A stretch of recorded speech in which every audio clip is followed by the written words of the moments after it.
It lifted its head, nostrils twitching, before locking its gaze onto me.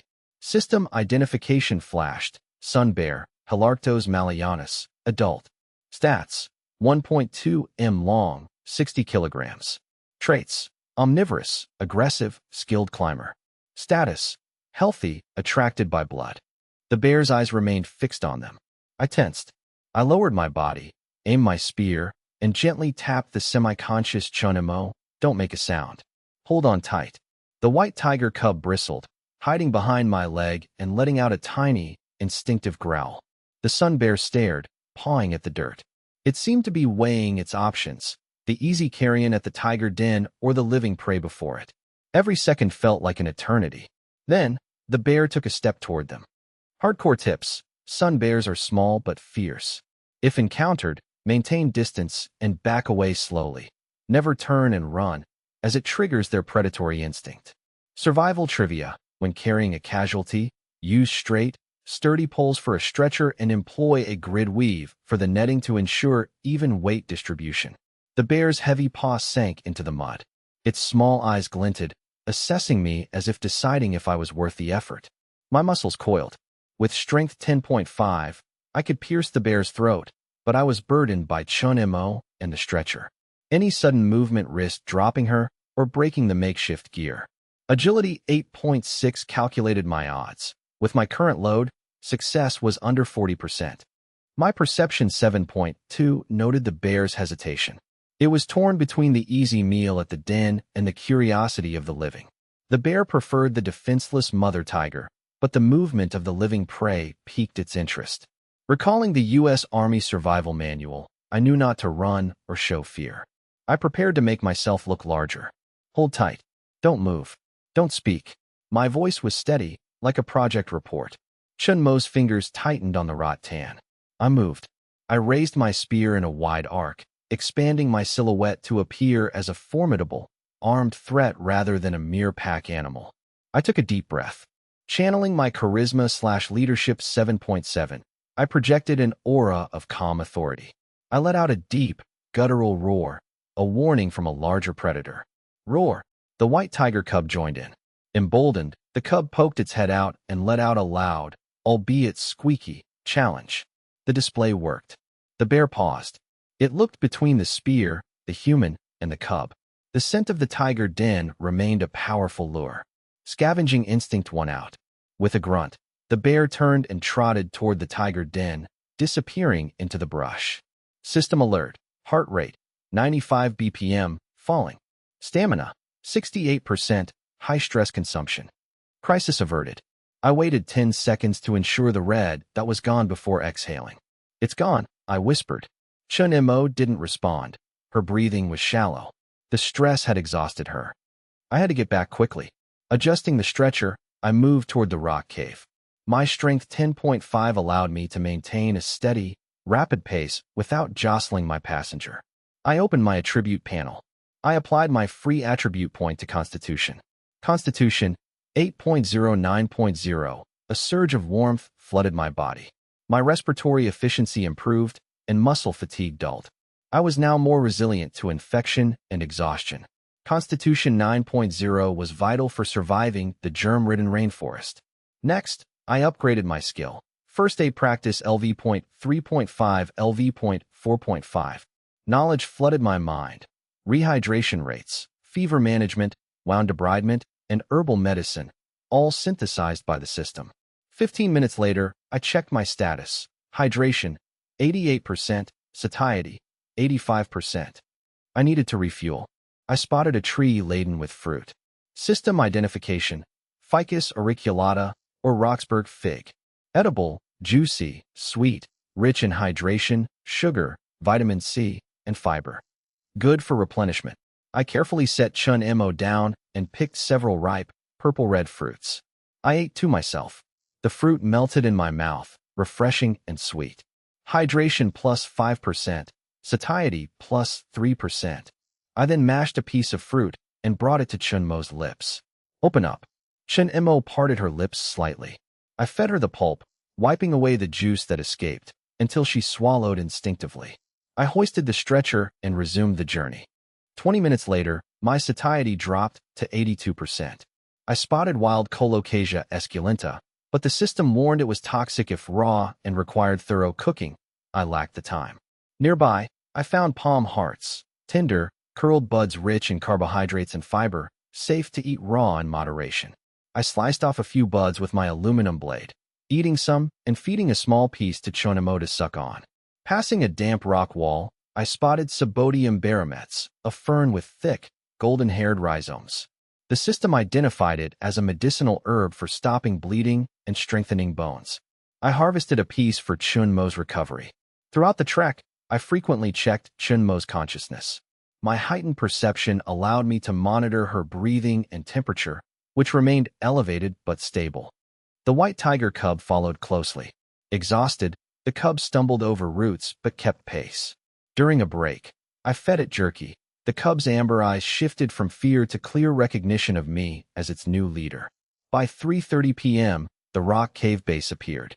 My stamina was at 62%, but my 9.0 constitution prevented the muscle fatigue I would have suffered at 8.0. Suman spotted them first. She rose instantly from the fire, ignoring her injured arm. Yinfan, Chinemo. She looked at the stretcher and the white cub, surprised. And a kitten? President Shun looked up from the cave wall. She scanned my muddy, tattered state, then Chun-mo, and finally the cub, frowning slightly. Water, I rasped. I placed Chun-mo on a bed of dry cattail leaves. Suman handed me a bowl of warm water kept by the fire. I propped Chun-mo up. Small sips. Chun-mo drank instinctively, letting out a soft whimper of relief before drifting back to sleep. I initiated my LV.4.5 first aid protocol to address her dehydration and fever. I asked Suman to keep a fresh supply of warm water ready. I crushed the Sabodium barometz rhizome, mixed it with mint leaves and warm water, and let it steep. Using clean cloth strips, I applied warm compresses to her forehead and pulse points to safely dissipate heat. Warm water is safer than cold for physical cooling, I explained. Suman assisted me with one hand, her movements gentle and focused. Seeing my care for Chun-mo, her expression softened.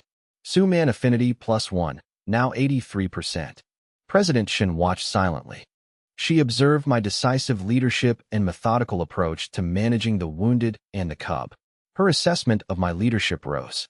President Shin affinity +3, now 56%. I cleaned Chun-mo's abrasions, redressing them with Campanumia lancifolia and Perosia lingua with professional precision. The combination of warmth and herbal care helped Chun-mo regain clarity. She focused on the cave ceiling, the fire, and my face, recalling my rescue efforts. Fear gave way to relief and deep gratitude. Chun-mo affinity +15, now 45%. They, NKS, she whispered. Save your strength, I replied. Rest, then eat.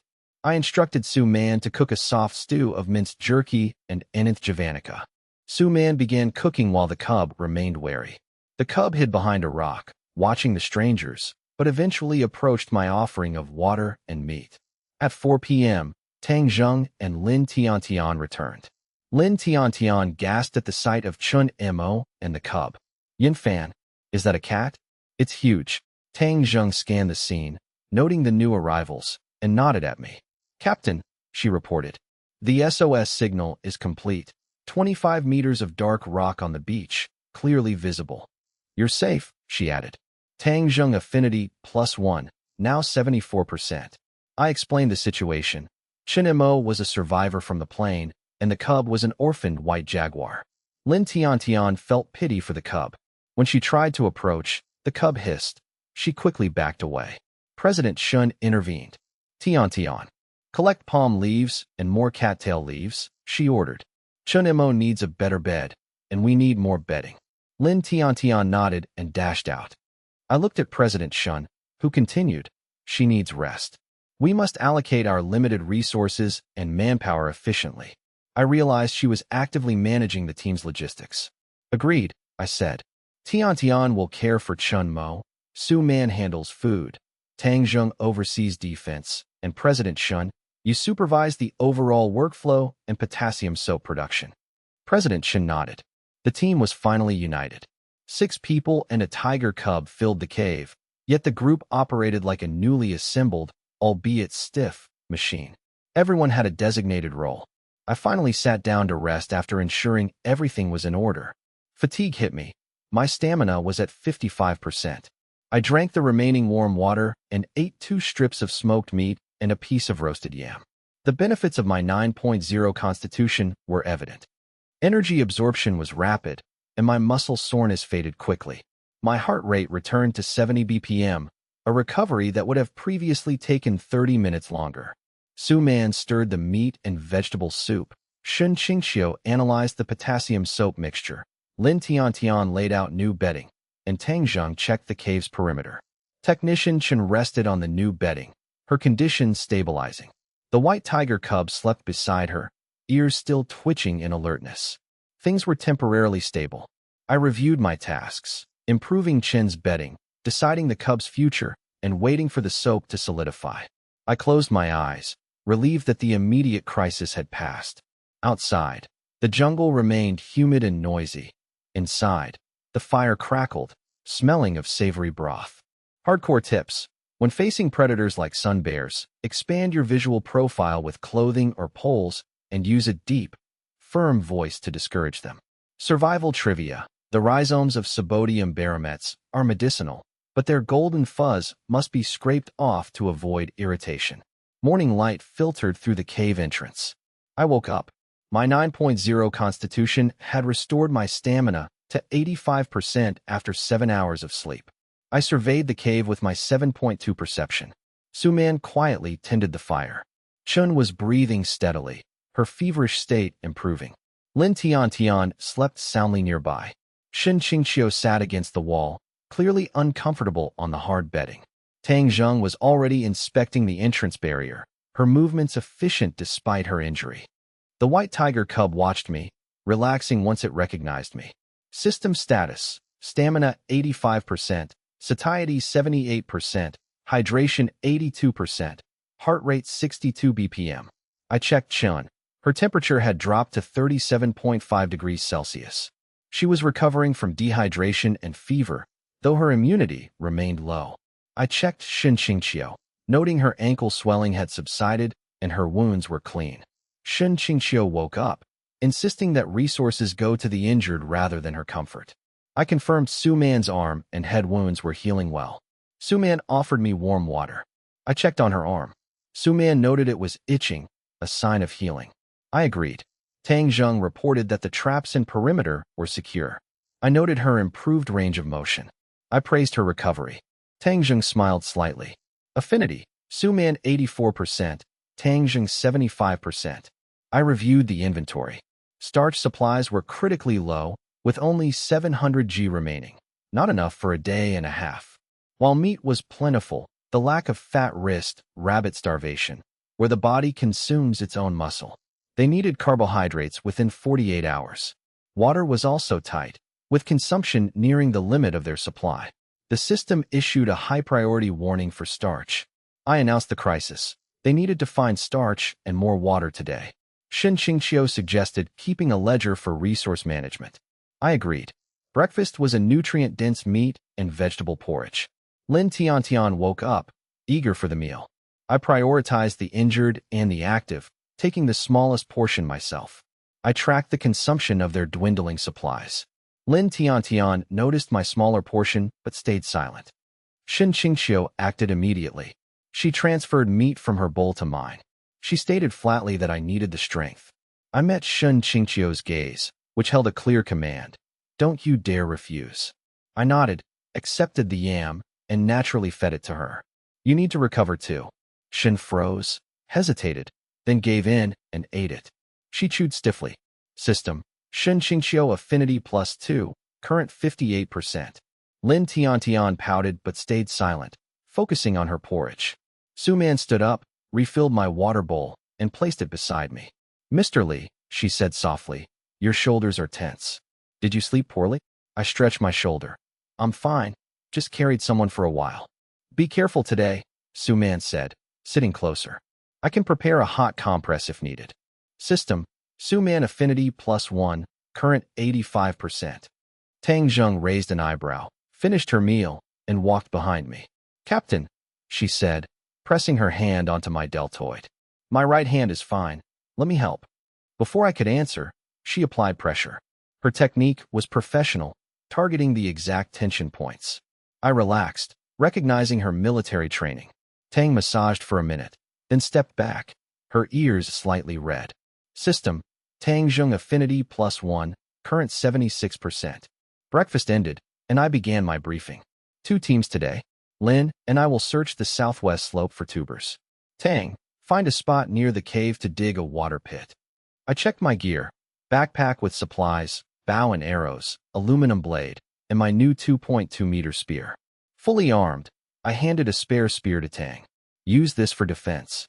I pointed to the Usada Roxalan Zwajiri scraps. I'll craft you a 50 lb, draw bow today for when your shoulder heals. Tang's eyes lit up. Yes, Captain. Lin waited, eager. Stay close. I commanded, and we left the cave. The jungle was thick with morning mist and humidity. The temperature was stifling, making them sweat instantly. 80 meters out, I spotted climbing vines with small, gourd-like fruits on the rock wall. System, Trichosanths kirilloi identified. Root, Trichosanths root, is medicinal, tuber contains starch, requires processing to remove toxicity. I used my aluminum blade to dig up 2 solid, fist-sized tubers. Can we eat these? Lin asked. Only after boiling. I replied, packing the 300g tubers. Further on, they found wild raspberries. I picked one and fed it to Lin. Lin smiled, her tongue brushing my finger. So sweet. System, Lin Tian Affinity +1, current 93%. Satiety +3%, hydration +3%. They reached a damp, mossy area 300 meters from the cave, smelling of humus and roots. Lin stopped suddenly. Brother Yinfan, she whispered, pointing. It smells like taro. I saw a patch of broadleaf plants glistening in the damp air. System, Colocasia esculenta identified. Warning, contains calcium oxalate crystals. Raw ingestion causes throat swelling and suffocation. Processing, must be thoroughly boiled or roasted. Estimated yield, 30 to 50 kilograms of tubers. My heart raced. This could provide enough starch for the group for over 2 weeks. We found it, I said, suppressing my excitement. Lin knelt to dig. Wait, I stopped her. It's toxic raw, and the sap causes skin irritation. Don't touch it directly. I used my blade to harvest a fist-sized tuber. This is it, I said. Lin pointed to another plant nearby. Is that one edible too? I dug up a 30 centimeters spindle-shaped root. System, Manhua esculenta, bitter cassava, identified. High starch content, but high cyanide levels in the peel. Processing, peel, slice, soak for 48 hours, or dry and grind into powder before boiling. Warning, improper handling causes cyanide poisoning. Though complex to process, the high energy density of cassava was invaluable. They also found a water source. 30 meters up, they found a rock fissure leaking water at 2 liters per hour, 4 times the cave's rate. The water quality was excellent. Transport is the issue, I noted. Coming here daily is inefficient. We can use baskets, Lin suggested. I smiled. Using craftsmanship LV.7.0, I wove needham vines into a sturdy 30-liter backpack in 10 minutes. Lin was amazed. You're so skilled. She tried it on, jumping to test the stability. It's perfect. They harvested 10 kilograms of taro and 5 kilograms of cassava, filling their packs. With my high strength and constitution, I carried 15 kilograms easily, while Lin managed 5 kilograms. As Lin prepared to leave, she grabbed my arm. Brother Yinfan, she whispered, trembling. Something is watching us. I went on high alert. With perception 7.2, I heard the faint rustle of footsteps in the brush to their left. The system radar revealed 3 red dots 80 meters away, closing in a loose formation. Identification, Quan alpinus. The system noted their size, pack behavior, and medium threat level. They were currently observing, not attacking. I analyzed the situation instantly. I assessed my stats, 10.5 strength, 8.6 agility, and LV, 3.5 range shooting. My gear included a bow, spear, and aluminum blade. Carrying 15 kilograms of my own gear, plus 5 kilograms for Lin Tiantian, hindered my mobility. I couldn't guarantee their safety if the pack swarmed. The optimal strategy, deterrence followed by a retreat. Stay close and back away slowly, I commanded, pulling Lin Tiantian behind me and adjusting her pack. I drew my 30 pounds bow, the string taut under my 10.5 strength, creating a sharp, menacing sound. The arrowhead glinted coldly in the dappled light. I aimed a meter to the left of the pack, a warning, not a provocation. The pack paused, emitting low whimpers as they assessed the threat. I shielded Lin Tiantian, retreating at a steady pace. After 100 meters, the radar showed the red dots lingering before dispersing. Crisis averted.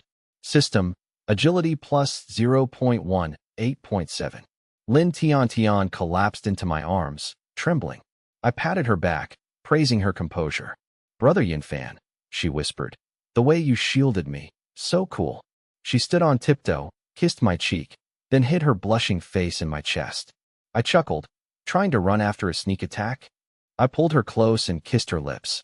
The kiss was forceful and possessive. Lin Tiantian's highly sensitive constitution flared. With her affinity at the critical point, she surrendered completely to my touch. Her breathing grew ragged, punctuated by soft, sweet whimpers. Sensing her instinctive submission, I broke the kiss after a moment, our foreheads resting against each other. Lin Tiantian looked dazed, her cheeks flushed and lips swollen, clinging to me. "Brother Yinfan, you're a bully," she murmured, pressing even closer. System, Lin Tiantian's affinity reached 100%, life and death commitment. Reward, 5 free attribute points. I wiped her lip, asking if she could walk. She nodded, still lightheaded. They returned with their haul. I supported her, my stats updated. Stamina 72%, hydration 82%, satiety 78%. Near the cave, Tang Zheng was digging a pit. She scanned their heavy packs, then noticed Lin Tiantian's flushed face and swollen lips. She looked away quickly. "Captain, good haul," Tang Zheng reported. "The water seepage is 0.3 L/hour. I nodded, and they entered the cave. Su Man noticed Lin Tiantian's state immediately, the girl's flushed face and intimate proximity to me.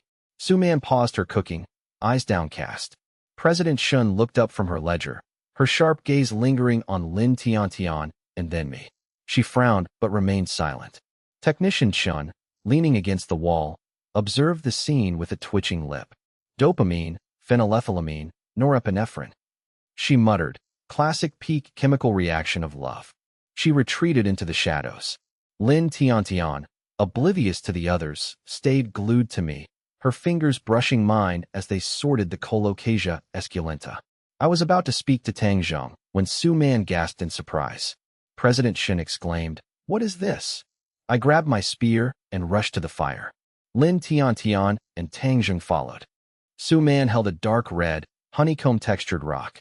Shun and Chin stared, while the white tiger cub sniffed it. "Mr. Li," Su Man said, "I found this under the drying rack. It's not stone or wood. System, hematite, Fe203, nodule purity, 65 to 70% uses. Pigment, polishing agent, or iron smelting." Shin's voice was steady but tense. "I've seen similar samples in mining acquisitions." She looked at me. "If this is iron or hardcore tips, Colocasia esculenta contains calcium oxalate crystals. It must be boiled for over 30 minutes to neutralize toxins." Survival trivia. Hematite nodules are high-grade iron ore, requiring 1,200 degrees Celsius and charcoal for smelting. The red rock became the center of attention. I took it and handed it to Shin. Shin waited, her expression shifting from personal curiosity to the cold assessment of a resource manager. "What is the development priority?" she asked. "I need to know how this impacts our survival plan." I placed the stone on a ledge like a totem. "Food and water first," I replied. I allocated my 5 points: strength, 12.5 agility, 10.7 perception, 8.2. A surge of heat flooded my body. My muscles tightened, my coordination sharpened, and my senses expanded, allowing me to perceive the slightest sounds and movements around me. I realized that while building relationships was rewarding, These tangible attribute gains were the true foundation of my survival. System. Perception reached 8. Active detection radius expanded to 150 meters. The radar map expanded, showing the cave and surrounding jungle. 5 green dots huddled together in the cave. The monitoring range had doubled. At 10:30 a.m., they began processing the starch. I peeled the Manhua esculenta with surgical precision. System. Craftsmanship plus 0.1. I sliced the tubers and submerged them in water-filled containers. Change the water daily. Soak for 2 days before boiling, I instructed, turning my attention to the Colocasia esculenta.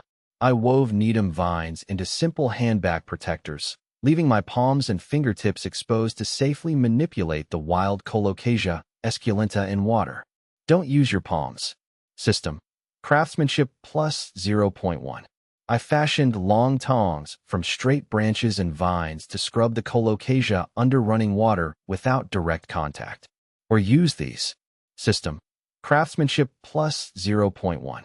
Lin Tiantian tried the vine protectors, but was careless, getting sap on her wrists and causing immediate red irritation. Brother Yinfan, it itches. I rinsed her wrists under the spring, then applied wood ash from the fire. It's alkaline. It will neutralize the sap. Be careful next time. I placed 4 kilograms of cleaned Colocasia into a clay pot, marked the water level with a stick, and stoked the fire. Boil for at least 30 minutes after it bubbles. Not a second less. System. Cooking plus 0.1. I turned to President Shun. Tomorrow, collect clay for a larger pot for soup and a separate frying pan. Understood. Shin noted the task on bark. I announced, Tiantian and I are going to the new water source to set up a diversion system. Shin nodded. I'll track boiling times, manage the Manhua esculenta soaking, and stir the potassium soap. Su Man tended the fire and watched over Technician Chun, while Tang Zheng took responsibility for perimeter security and traps. While waiting, I drank from a banana leaf cup and offered it to Lin Tiantian. She drank, smiling. Water fed by Brother Yunfan tastes sweeter. Su Man silently refilled my stainless steel bottle, placing it by my side. Sir, you'll sweat a lot in the jungle. Take more water. I touched her hand. Understood. You're very attentive. System. Charm plus 0.1. President Shun washed my muscular arms in the firelight, her grip tightening on her charcoal pen before she returned to her log. Status. Stamina 72% to 68%. Hydration 82% to 78%. Lunch consisted of boiled Colocasia and smoked meat, providing a satisfying, energy-dense meal. At 1:30 p.m., I and Lin Tiantian departed. At the spring, I noted the 2-liter-per-hour flow and calculated the distance to the cave. My radar map, Perception 8.2, revealed a dense, regular cluster of yellow dots 120 to 140 meters to the southeast. Carrying water is inefficient. We need hollow stems like bamboo. I signaled Lin Tiantian to follow me toward the high ground.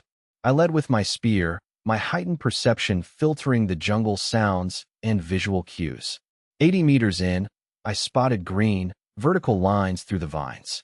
Lin Tiantian gasped. Bamboo. System identified. Thersostiches siamensis, straight stalks, 5 to 8 centimeters diameter. My aluminum blade barely scratched the tough surface. I scavenged obsidian and quartzite shards from the creek bed. I opted for the stone wedge method. Placing an obsidian shard against the bamboo base, I struck it with a heavy quartzite hammer, channeling my 12.5 strength. Thud. With precise, rhythmic strikes, agility 10.7, I split the bamboo fibers cleanly. The bamboo fell. System. Strength plus 0.1. Craftsmanship plus 0.2. I harvested 3 4-meter sections. Using a fire-hardened bamboo skewer, I drilled through the internal nodes with expert control. The nodes were cleared, creating hollow pipes. System. Craftsmanship plus 0.2. I smoothed the pipe ends with quartzite shards. Lin Tiantian found Cyathea spinulosa ferns, covered in thick, black, fibrous aerial roots. Brother Yinfan, is this fuzzy stuff useful? I realized it was perfect for sealing pipe joints. I gathered a large bundle. Resting on the bamboo, Lin Tiantian teased. You looked so fierce cutting that bamboo, like you were fighting it. I laughed, kissing her hair. Only fierce toward the bamboo. I could never be fierce with you. Lin Tian blushed. System. Charm plus 0.1. Status. Stamina 66% to 58%. Hydration 78% to 72%. They ate Syzygium jambo's fruits, recovering some hydration and satiety. At 3:30 p.m., they began laying the pipes. I wrapped the joints with cyathea fibers for a watertight seal, binding them tightly with needham vines. System. Craftsmanship plus 0.2. The 12-meter pipeline was finished, covering half the distance to the cave. We'll stop at this natural stone basin today and extend it to the cave tomorrow. I set up branch supports to maintain a steady 5-degree downward slope. I secured the intake end at the spring with stones and clay. Water flowed through the pipes, emerging as a steady stream into the stone basin. Flow rate, 1.5 liters per hour. As the water pooled, the system flashed. Milestone reached, successfully designed and installed a bamboo gravity water system. This achievement marks the initial application of fluid dynamics and the creative combination of natural materials. Reward, skill point plus 1. Craftsmanship proficiency plus 0.3. Current craftsmanship, LV.8.2. Pending skill points. 1. I immediately allocated the point, raising craftsmanship from LV.8.2 to LV.9.2. A flood of high-level knowledge regarding material stress, fluid resistance, complex mortise and tenon structures, and water sealing surged into my mind, accompanied by muscle memory as if I had crafted thousands of similar items. Skill points allocated. Craftsmanship updated to LV.9.2. While digging to secure the final bamboo pipe support, my aluminum blade struck something hard. I carefully unearthed several blocks of fine, uniform, grayish-white soil. System, kaolinite. High purity, good plasticity, fire resistance approximate 1,580 to 1,770 degrees Celsius. Refractory clay. I excitedly packed the 8-kilogram sample into my bag. I told Lin Tian they would use more bamboo tomorrow to pipe water directly to the cave, saving everyone significant labor. The pair returned to the cave at 5 p.m. I showed the group the kaolin, explaining it was a heat-resistant clay essential for building superior furnaces. Technician Shun, lying on the mat, weakly identified the clay as kaolinite, noting its potential for high-temperature pottery before fading back into exhaustion. I confirmed that this material was key to upgrading their pottery and future crafting endeavors. The camp was in good condition. Su-Man had prepared wild taro and smoked meat, while the water in the containers remained clean. Tang Zheng reported that the traps were empty, though the western snare showed signs of heavy pulling and gnawing. She had reinforced it with new vines. I checked on Technician Chun, whose fever was subsiding. I adjusted her palm leaf pillow for comfort. Chen whispered that she felt much better. System, Chen's affinity plus 1, 46%. Dinner consisted of soft-boiled wild taro and fragrant smoked meat. Tang Zheng ate quietly, her gaze frequently drifting to the bamboo I had brought back. I noticed and promised to craft her a powerful bow using the bamboo. Tang Zheng straightened up, expressing her anticipation. Dusk fell. I began crafting the bow while Tang Zheng took up her spear to stand guard in the shadows. Utilizing my LV.9.2 craftsmanship, I precisely shaped the bamboo, stripping away excess material to create a smooth, tension-filled arc system. Craftsmanship proficiency plus 0.1. Tang Zheng remained vigilant, though her eyes betrayed a longing for the weapon taking shape. I suddenly paused. I subtly tilted my head toward the cave entrance. My perception 8.3 detected a distinct, cautious sound from the jungle, heavy footsteps on dry leaves. I checked my radar map. A red dot appeared 130 meters away, lingered for 10 seconds, then moved off the map. Inside, the scene remained peaceful. Su-Man tended to Chun, Lin Tian dozed, and President Shen stirred the potassium soap mixture. A busy, cozy survival scene. I felt the bamboo's texture and elasticity. I then began carving arrows from a thinner bamboo stalk. The rhythmic scraping echoed through the cave and out into the night. Hardcore tips. Thersostoches siamensis is ideal for water pipes due to its short internodes and thick walls, provided the joints are sealed. Survival trivia. Kaolin, composed of aluminum silicate, is vital for kiln linings due to its high fire resistance. The scraping continued. I kept the radar map open, but the red dot did not reappear. I continued my work with steady hands. My perception 8.3 captured every sound: the wind, the fire, the breathing, and the scratching of pens. And outside, in the distance, the clumsy, heavy footsteps of an animal continued to probe the forest. I finished the arrow and returned to the bow. With LV.9.3 craftsmanship, my movements were instinctive, stripping the bamboo with surgical precision. System, craftsmanship proficiency, plus 0.1. After 20 minutes, I polished the bow until it shone with a warm, greenish-yellow luster. I twisted needle fibers into a durable, 3mm bowstring. I notched the bow and strung it. The bow hummed as it reached full tension. A recurve bamboo bow with over 70 pounds of draw weight was complete, optimized by my strength and craftsmanship. System, craftsmanship proficiency, plus 0.2. I handed the bow to Tang Zheng.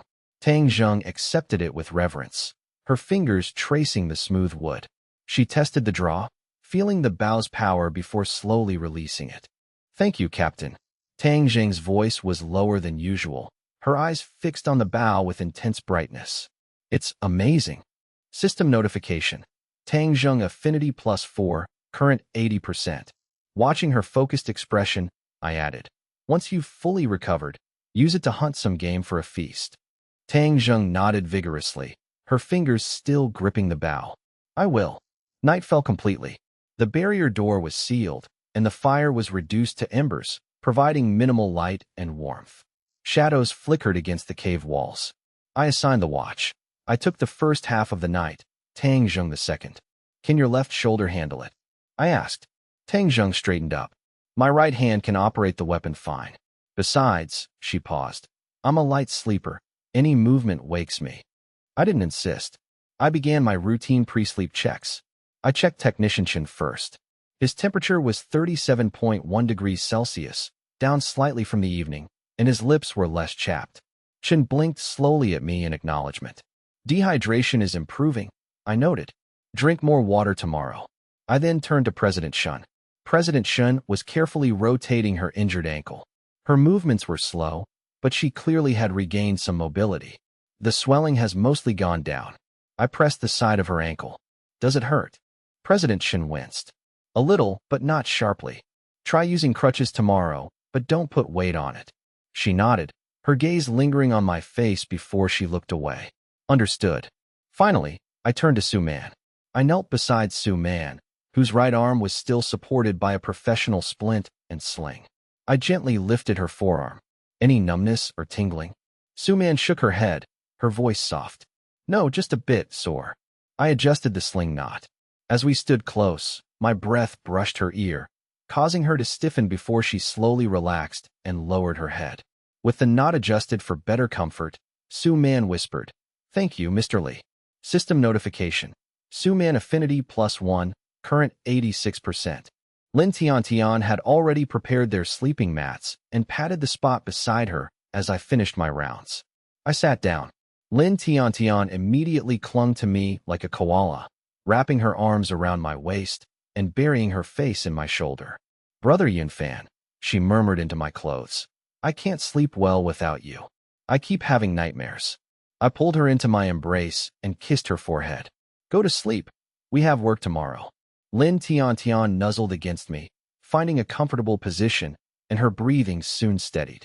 Her highly sensitive constitution made her reliance on me peak at night. I could feel her tension finally melt away. I held her, keeping a corner of my radar map active while the fire faded to a dull red glow. Tang Zheng sat in the shadows near the entrance, her body angled toward the barrier, eyes tracking the slightest movement outside. The first half of the night passed peacefully. At 2 a.m., I woke Tang Zheng for the shift change. As I lay down, Lin Tian instinctively clung to me again. I closed my eyes but remained alert, my perception of 8.3 acting as an invisible net over the cave. Around 4 a.m., I caught something. A distant, dull sound echoed from the southeast, over 200 meters away, like a heavy object hitting water or a massive mouth snapping shut. It was short, low, and unlike any mammal in the jungle. No red dots appeared on the radar. I stared into the darkness at the cave's ceiling. Beside me, white tiger cub twitched its ears in its sleep, let out a faint growl, and fell silent. I remained still until the gray light of dawn filled the cave. I rose, my stamina restored from 58% to 88%. My constitution of 9.0 ensured rapid recovery, leaving only minor fatigue. I checked the perimeter. The barrier, alarm wires, and traps were all undisturbed. Tang Zheng assisted me efficiently. Her left shoulder had improved, allowing her to handle light tasks.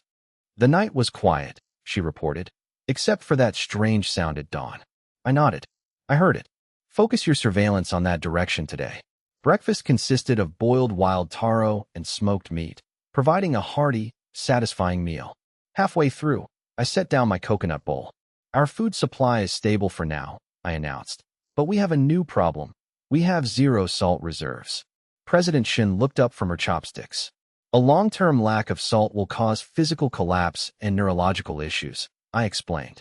It's a slow-acting lethal threat. Without replenishment, we'll face cramps, dizziness, and nausea within weeks. President Shin agreed. Agreed. From a management perspective, salt must be a top priority, equal to the water project. I added, so today's core goals are, finish the second stage of the water pipeline and locate a salt source. I looked at the group. The most likely source is near the coast, salt brine, salt crusts, or seawater we can boil. We need to scout that way. The team assignments were quickly finalized. I and Lin Tiantian departed fully equipped, carrying tools and supplies. Tang Zheng was tasked with perimeter security within 200 meters, focusing on the southeast. I allowed her to practice with her new bow, emphasizing familiarity over power. Su Man and President Shin stayed behind to finish the potassium soap and mold clay into pots based on my sketches. Technician Chun continued to rest under Su Man's care. Before leaving, I allocated my attribute points. Anticipating long-distance travel and heavy labor, I added 2 points to Constitution. Constitution 9.0 plus 2 11.0. A surge of warmth flooded my body, enhancing my lung capacity and muscle fatigue threshold. System notification. Constitution reached 11.0. Stamina recovery increased by 30%. Resistance to tropical pathogens significantly enhanced. I kept the remaining 1 point in reserve. Status: stamina 88%, hydration 85%, satiety 90%. I activated my full perception. My radar map scanned a 150-meter radius. Only Lin Tiantian's green dot followed me through the quiet jungle. After 20 minutes, Lin Tiantian tugged my sleeve. Brother Yinfan, look. She pointed to a tall tree. Large, green, spherical fruits with rough, hexagonal textures hung from the branches, larger than basketballs. I stared as the system identified. Artocarpus altilis, breadfruit. Unripe, but high in starch. Can be sliced and roasted or boiled. Tastes like bread. It smells like toasted bread. Lin Tiantian sniffed. I dropped my pack and approached the 8-meter-tall tree. With agility 10.7, I climbed easily. Standing on a branch, I drew my aluminum blade and harvested the 2 largest fruits. I slide down the tree after Lin Tiantian catches 1 breadfruit in her basket. Another rolls away. The 2 fruits weigh 10 kilograms. I slice one open, revealing dense, white, starch-scented flesh. Good stuff, I note after a taste. Raw it's astringent, but it's high-carb and perfect once cooked. Lin Tiantian struggles slightly under the weight of the basket, but stabilizes herself. Let's go. Extra food today, I say, patting her head as we move on. They reach the natural stone mortar, the end of the first water pipe. It holds clear water, confirming the system is leak-free. I set down my gear to begin Phase 2. With craftsmanship LV.9.3, I fell through Sostiki's bamboo with efficient, powerful strikes using my aluminum blade and stone wedge.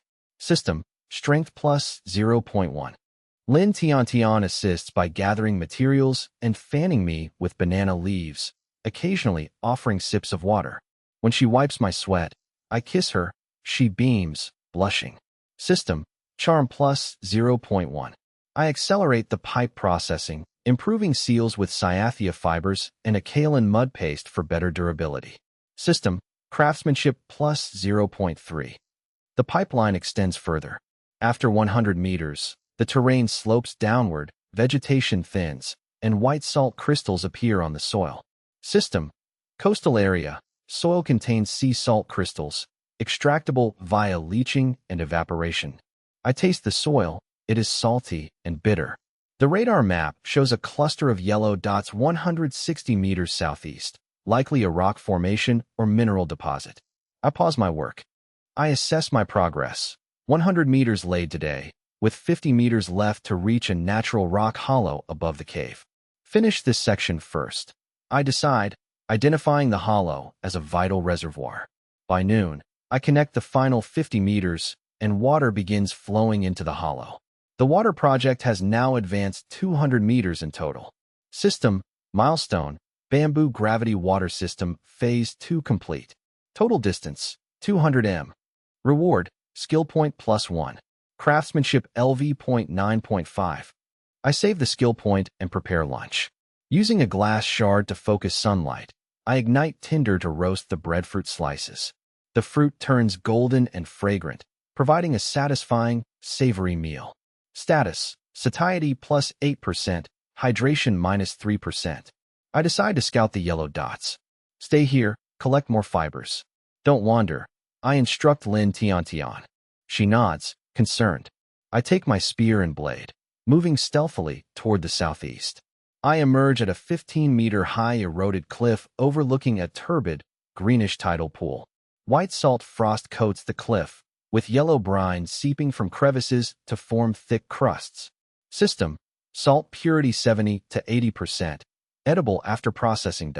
My attention shifts to the mudflats.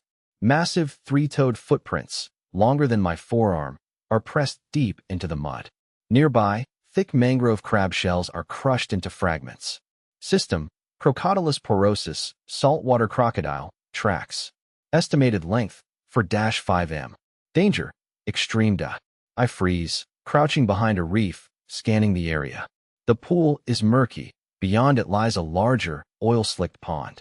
The radar map shows no red dots within 150 meters. Suddenly, a large, deep red that emerges from the pond 80 meters away. It pauses. It begins moving slowly underwater toward my scent. A salty, rotting breeze blows across the pool. The wind passes over my hiding spot. A low, heart-stopping growl rumbles from the water. I press myself into the rock, gripping my spear until my knuckles turn white. The predator is slow but purposeful. 80 meters is a mere sprint for it. I calculate. Lin Tian is safe upwind, but this salt source is a predator's territory. I must decide, risk a quick harvest or abandon the site entirely. Does the beast already know I am there? Survival trivia. Breadfruit is 60% starch. Raw fruit must be cooked to neutralize protease inhibitors. Survival trivia. High physical exertion causes salt loss. Deficiency leads to fatigue, nausea, and potential heart failure. My heart hammers against my ribs. I remain motionless, barely breathing. System, heart rate, 118 BPM, tachycardia. Body temp, 37.2 degrees Celsius. Stamina, 73%. Satiety, 87%. Hydration, 78%.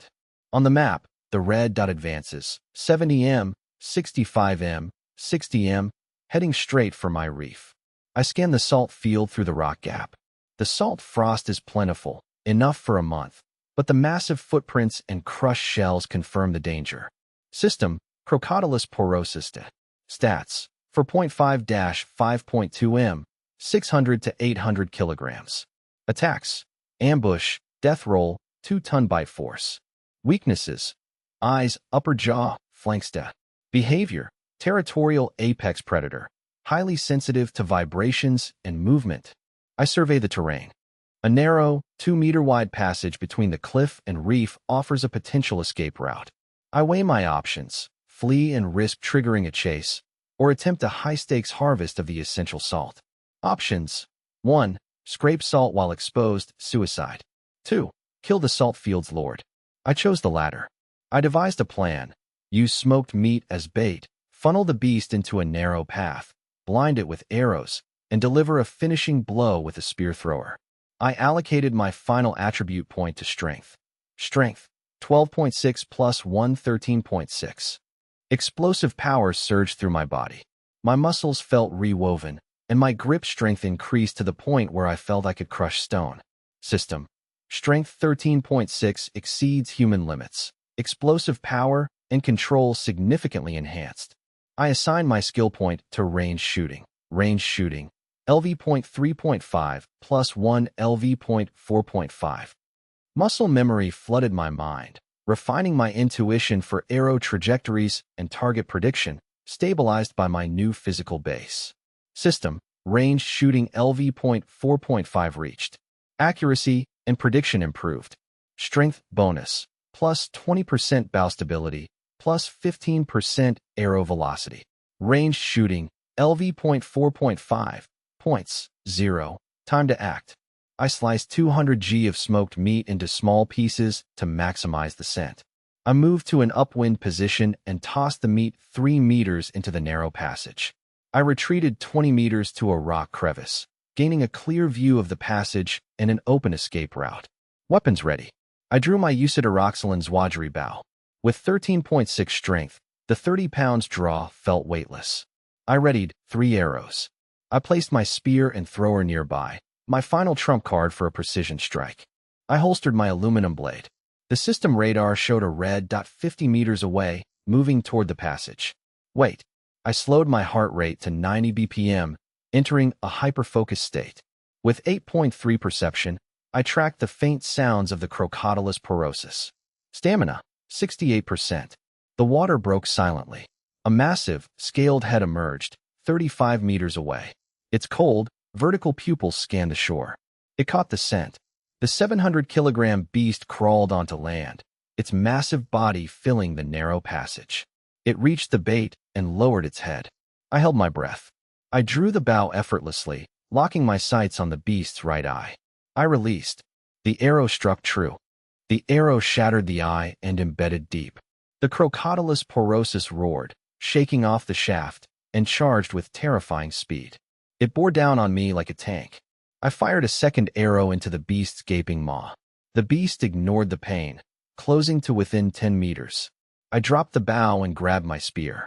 As the beast lunged, I used my 10.7 agility to sidestep, positioning myself beside the creature's head. The moment of truth.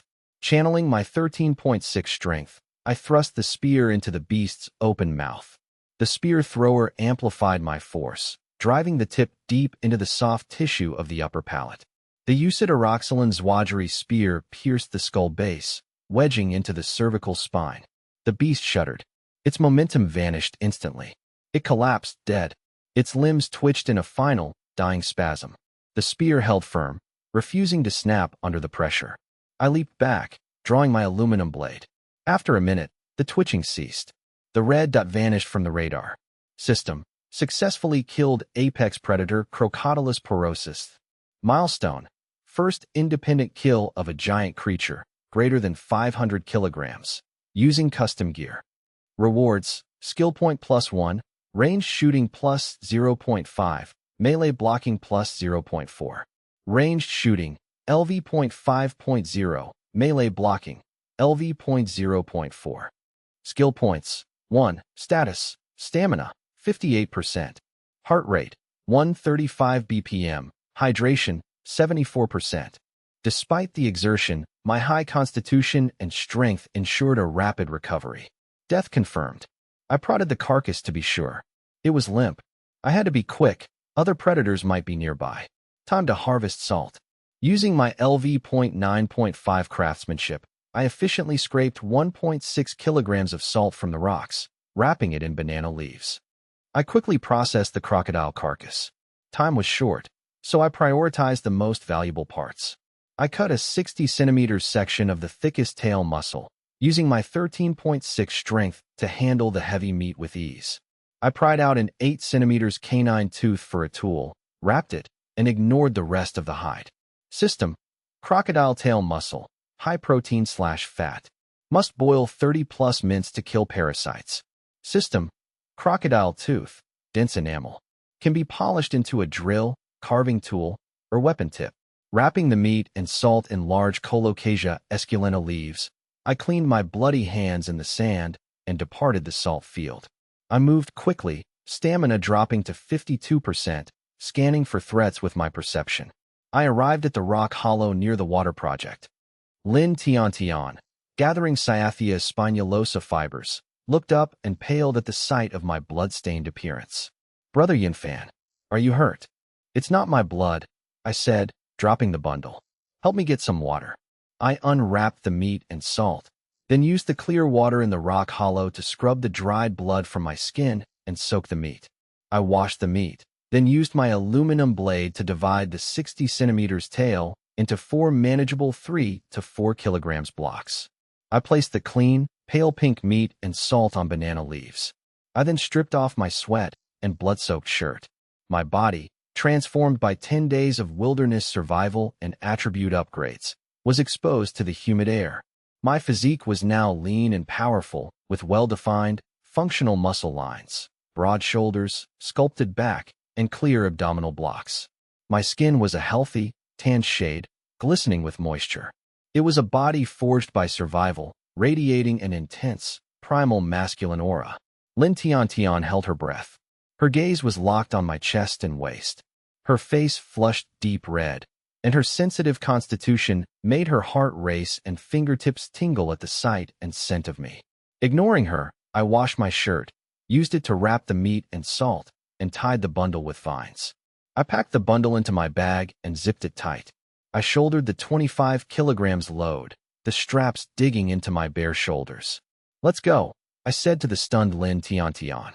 She scrambled to follow, keeping a shy distance, unable to stop glancing at my physique. Brother Yinfan, are you cold? She stammered, feeling foolish in the tropical heat. I caught her flustered expression and smirked. Staring?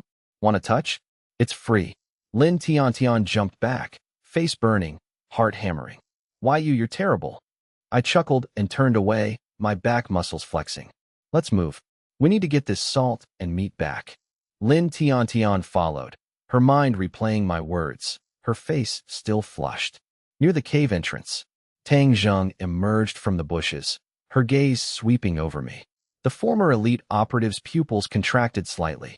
She scanned my bare torso, a faint flush touching her cheeks before she regained her cold composure, though her eyes remained sharp. Captain, she asked, her voice low. Safe. I took out a crocodile at the salt field. We need to process the supplies.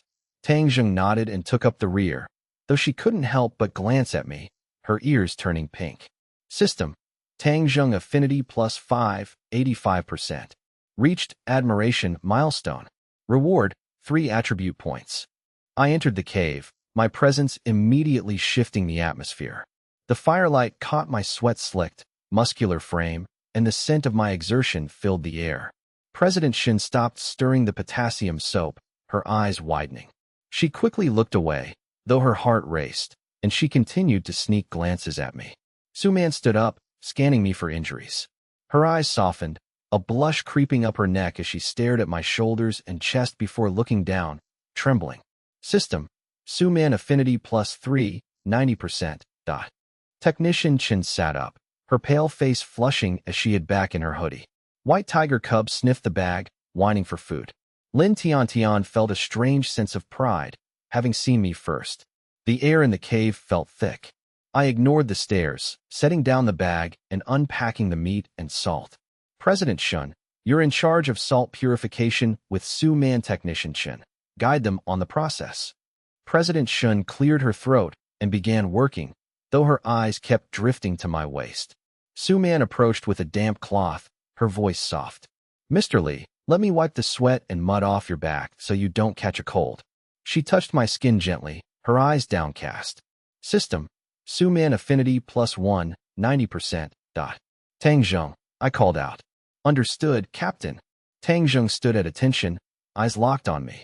Tang Zheng, process the crock meat with Lin Tian's help. Cut against the grain into small pieces. Boil tonight's portion for at least 40 minutes. I handed her the aluminum blade. Is your right hand okay? Absolutely. Tang Zheng grabbed the blade, and began butchering the heavy meat with focus, her ears tinged with a faint red. Lin Tiantian sat beside me, offering me a breadfruit slice.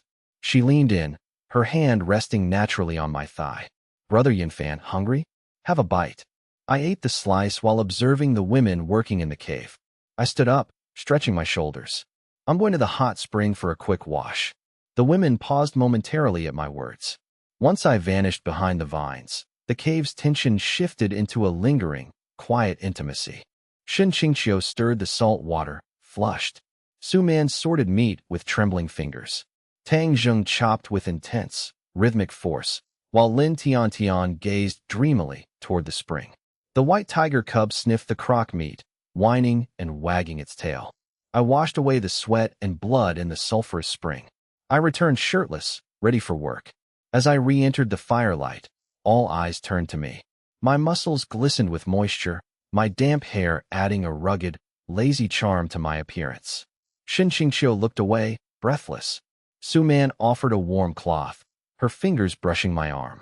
Tang Zheng slowed her chopping, ears bright red. Lin Tiantian clung to my arm, feeling my hard biceps, her face flushing deeper. System: Tang Zheng affinity +2, 87%. Shen Qingqiu affinity +5, 63%. The atmosphere grew heavy. Salt crystals formed on the pot rim, while the crock meat boiled, emitting a sweet, savory aroma. I used my LV 9.5 craftsmanship to guide Tang Zheng in salting and hanging the meat for smoking. By nightfall, the first batch of crocktail soup was ready. The soup was milky and golden with oil. I tasted it, soft, savory, and wild. It's ready, I announced. The soup provided warmth and satiety, the crock meat tasting like firm, flavorful chicken. It's better than pork, Lin Tiantian remarked happily. Technician Chun analyzed, high fat content, dense protein, very filling. Su Man served the best piece of meat to me. You worked the hardest, Li. Shen Qingqiu noted the salt purity and the successful protein stockpile, her tone professional despite her lingering gaze. Tang Zheng ate in silence, her eyes frequently darting to me. Dinner ended in a warm, ambiguous silence, everyone hiding their unspoken emotions. I checked the perimeter traps before bed. Lin Tiantian was already in our bedding. As I lay down, she wrapped herself around me like an octopus, sighing in contentment. You smell like the sun and the forest, she murmured, her highly sensitive constitution helping her drift off. I held her, staring at the cave ceiling. Su Man and Shen Qingqiu lay nearby, watching me in the shadows. Tang Zheng stood guard, her gaze fixed on the darkness, though she occasionally stole longing glances at the couple. Technician Chen slept soundly with the white tiger cub at her feet. Hardcore tips. Crocodylus porosus has a 2-ton bite force, but its skull-neck junction is a fatal weak point. Survival trivia. Purify salt by dissolving, filtering, and evaporating repeatedly to reach 95% plus purity. At dawn, light filtered into the cave. I woke to Lin Tiantian clinging to me. I carefully disentangled myself, feeling the morning tension. Su Man was already working on the salt water. Good morning, Li. Morning, I replied, crouching by the fire. System: NaCl crystals, 92% purity. Edible. Time for a medical check. Shen Qingqiu's ankle was healing well. I examined it. Try putting light weight on your heel today, but don't strain it. I know my limits, she replied. Su Man showed her arm, her expression docile and cat-like. Tang Zheng stood up immediately. Morning, Captain. I checked her shoulder. Does it hurt? No. Tang Zheng replied crisply. Chen Mo was still sleeping with white tiger cub curled at her feet. The system reported her fever had broken and dehydration had improved. I tucked the palm leaves around her without waking her. Time for the daily routine. Tang Zheng and I exited the cave into the humid morning mist. We checked the perimeter. The 4-vine tripwire alarms and bamboo rattle traps were intact. In the western brush, 2 snare traps were triggered, and a third held a gray-brown mass. It was a fat jungle rat, about 20 centimeters long, strangled by the snare. The system identified it as a black rat, Ratus ratus, roughly 400 g, edible, but requiring thorough cooking due to parasites. Extra food, I said, handing it to Tang Zheng. Tang Zheng took it by the tail with a look of disdain, but remained silent. The eastern spear trap remained undisturbed. Back at the cave, breakfast was ready. Reheated crocodile tail soup, smoked pork, and roasted breadfruit. The long-simmered crocodile meat was tender and rich. I felt the warmth spread through my body. I checked my panel. Available attribute points, 3. Available skill points, 1. Saving some for emergencies, I decided to boost my stats for the heavy labor of burying the crocodile carcass. I added 1 point each to strength and agility. Strength, 13.6, 14.6. Agility, 10.7, 11.7. 2 surges of heat erupted within me. My muscles and bones hardened, and my grip strengthened. I felt capable of flipping the massive boulder at the cave entrance with one hand. My perception sharpened. The world seemed to slow down. I could track the flicker of firelight and the movement of Lin Tiantian's eyelashes with ease. System. Strength 14.6 exceeds human limits. Load capacity increased to over 180 kilograms. System. Agility 11.7 significantly surpasses professional athlete levels. I invested my skill point into melee blocking, raising it from LV.0.4 to LV.1.4. Instincts for parrying and deflecting attacks flooded my muscle memory, giving me a fighting chance against beasts. Available attribute points, 1. Available skill points, 0. Status updated. I assigned tasks. Tang Zheng would help process the crocodile, while the women handled salt purification, cassava, soap, and bedding. Chen Mo was to continue resting. Lin Tiantian asked how she could help. I asked her to collect long, stiff bird feathers for arrows. We departed, armed with wooden spears and bows. The system map showed no red dots within 175 meters. Along the way, I gathered Planago asiatica for medicinal use and shared some ripe syzygium jambos with Tang Zheng. Satiety plus 3%, 87%. Hydration plus 5%, 85%. I also collected a fallen needham vine for high-strength cordage. An hour later, we reached the salt field. 3 yellow dots appeared on the system map near the crocodile carcass, 150 meters away. We crouched and approached. At 50 meters, we identified 3 golden jackals scavenging the carcass. Easy prey. I drew my bow. With my enhanced stats, my aim was rock steady. My first arrow killed 1 jackal instantly. The others panicked. My second arrow struck another, while the third tried to flee. Tang Zheng's arrow pierced the final jackal's abdomen, dropping it. Killed 3 golden jackals. Ranged shooting, LV.5.0, LV.5.3. We processed the jackals, skins for gear, meat for food, and innards for burial. Next was the crocodile. Despite the stench, my high stats made the processing efficient. I skinned the crocodile, preserving 2.5 square meters of high-quality belly hide. I harvested 68 teeth, 20 claws, 8 sturdy limb bones, and 4 long, tough tendons suitable for bowstrings. I dug a 1.5-meter deep pit and buried the carcass to prevent attracting more predators. We cleaned the site thoroughly. I fashioned an A-frame carrier for the 50 kilograms load. My enhanced strength made the heavy burden manageable. We collected more salt before leaving. Craftsmanship, LV.9.5, LV.9.9. Strength, 14.6, 14.8. Agility, 11.7, 11.8.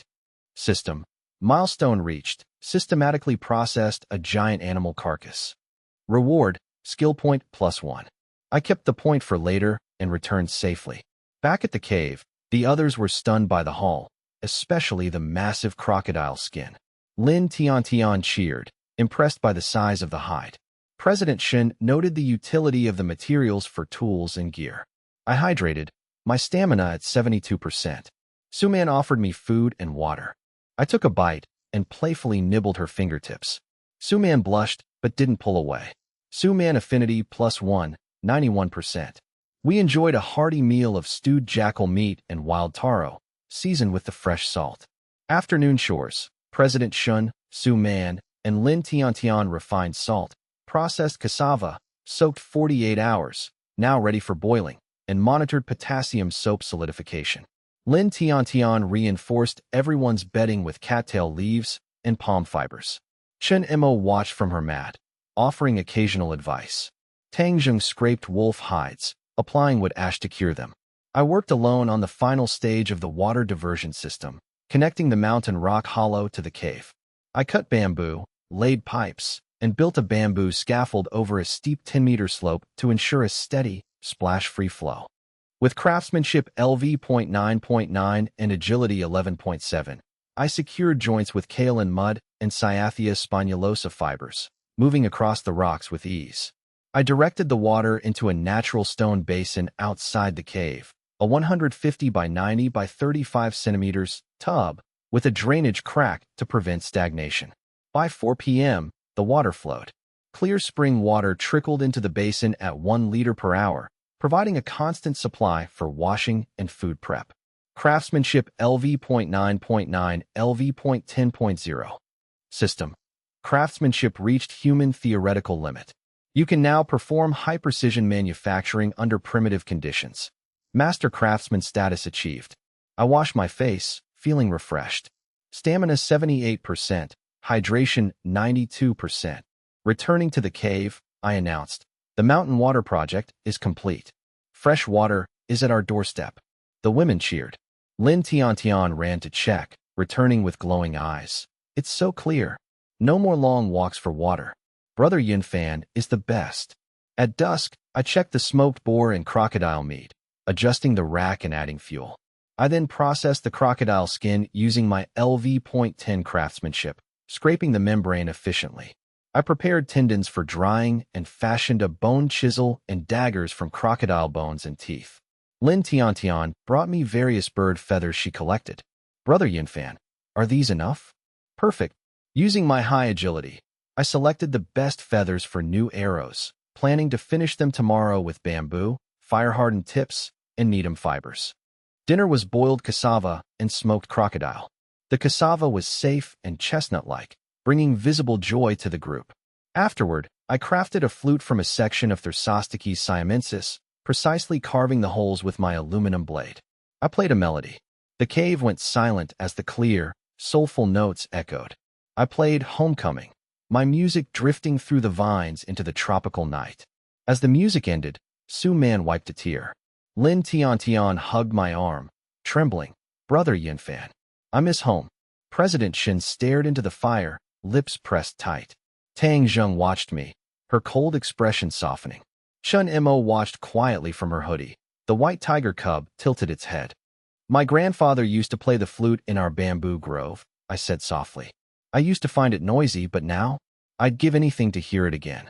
Lin Tiantian murmured about her mother's braised pork. Su Man recalled her mother stuffing her fridge with dumplings. President Shun admitted her last family meal was a business call during Spring Festival. Tang Zheng, I have no family. The squad is my home. Now, home is wherever the captain is. Chun Mo joked. I just want my computer, coffee, and to finish my unfinished stories. Everyone laughed, the mood shifting from melancholy to warmth. I ruffled Lin Tiantian's hair. We're a family now. The Cave Residence Committee. President Li, 5 beauties, and a tiger cub. They assigned roles. Lin, food/feeding. Su Man, medical/logistics. Shun, finance/discipline. Tang, security. Chun, science/pet care. They laughed, and I pulled Su Man close, making her blush deeply. President Shin snorted but stayed silent. Tang Zheng watched, her expression unreadable as she poked the fire. Chun Mo whispered to the cub, Look, primate courtship distribution in action. Night fell. After checking the perimeter, I returned to my mat. Lin Tiantian snuggled into me, while Su Man watched from her nearby mat. I held Lin Tiantian while reaching out to hold Su Man's hand. She squeezed back, tracing my palm. System. Affinity. Su Man +2, 93%. Lin Tiantian +1, 100%. Shun +3, 66%. Tang +2, 89%. Chun +5, 51%. At the entrance, Tang Zheng kept watch, her eyes reflecting the firelight. Hardcore tips. Crocodile back scales are too bony for leather, but the belly and sides are ideal for crafting. Survival trivia. Plantain leaves are rich in mucilage and act as natural bandages for wounds. I woke as the cave light turned golden. Lin Tiantian was curled against me, clutching her abdomen in pain. System, Lin Tian Tian, day 1 of period. Status, mild cramps, sensitive mood. Suggestion, sugar, heat, rest. She mumbled in her sleep. Brother Yunfan, my stomach hurts. I've got you, I whispered, rubbing her abdomen gently. Sleep a bit more. She settled back into my neck. Su-man was already awake, preparing water. She caught my eye and blushed. I rose to check the others. President Shun was riding on bark. System, ankle 95% healed, can bear light weight. Temp 36.8 degrees Celsius, heart rate normal. Mood, awkward/seeking attention. I walked over and held her elbow, saying, President Shun, first item of the return to work test. Walk around the fire 3 times. KPI, don't fall. Shin Qingqiu stiffened and glared at me. I can walk myself. Walking and walking steadily are 2 different things, I replied calmly. If you fall, I'll have to carry you back, wasting medical resources. Shin Qingqiu's ears reddened. She bit her lip, but stood up with my help. She winced slightly when her right foot touched the ground, but quickly adjusted her balance and completed the 3 laps. Shin Qingqiu affinity +1, currently 67%, pass, I said, letting go. From today, walk 3 laps morning, noon, and night. Gradual progress. Shin Qingqiu sat back on the mat, turning her face away. Understood. Su-man voluntarily raised her right arm for inspection. The splint and sling were secure. As my fingers brushed her wrist, Su-man leaned toward me, her eyes filled with tender affection. I leaned down and kissed her forehead. Chief Purser, I whispered with a smile, maintain discipline during recovery. Stop breaking the rules with your eyes. Su-man blushed, her eyelashes fluttering, and she whispered, Su-man affinity +2, currently 95%. Tang Zheng was exercising her left shoulder. Seeing me, she straightened up. Captain, morning. System scan. Left shoulder joint stability good, swelling subsided. Appropriate activity permitted, avoid heavy lifting. I pressed her shoulder joint, feeling the stability of the reset bone. Try lifting your arm, slowly. Tang Zheng lifted her left arm. It was stiff, but the range of motion had improved. Her eyes lit up. Captain, it works. She frowned. But I have no strength. Don't rush, I said, ruffling her ponytail. Recovery takes time. Start rehab by handing me tools. Tang Zheng affinity +1, currently 90%. Chen Mo sat on the mat, staring at the fire. Hearing footsteps, she adjusted her glasses. Yunfan, I want to bathe. I'm practically growing a biological research project on my skin. I laughed. Granted. Wait until it's warmer this afternoon. Have the chief purser help you. Don't catch a cold. White tiger cub nudged my leg.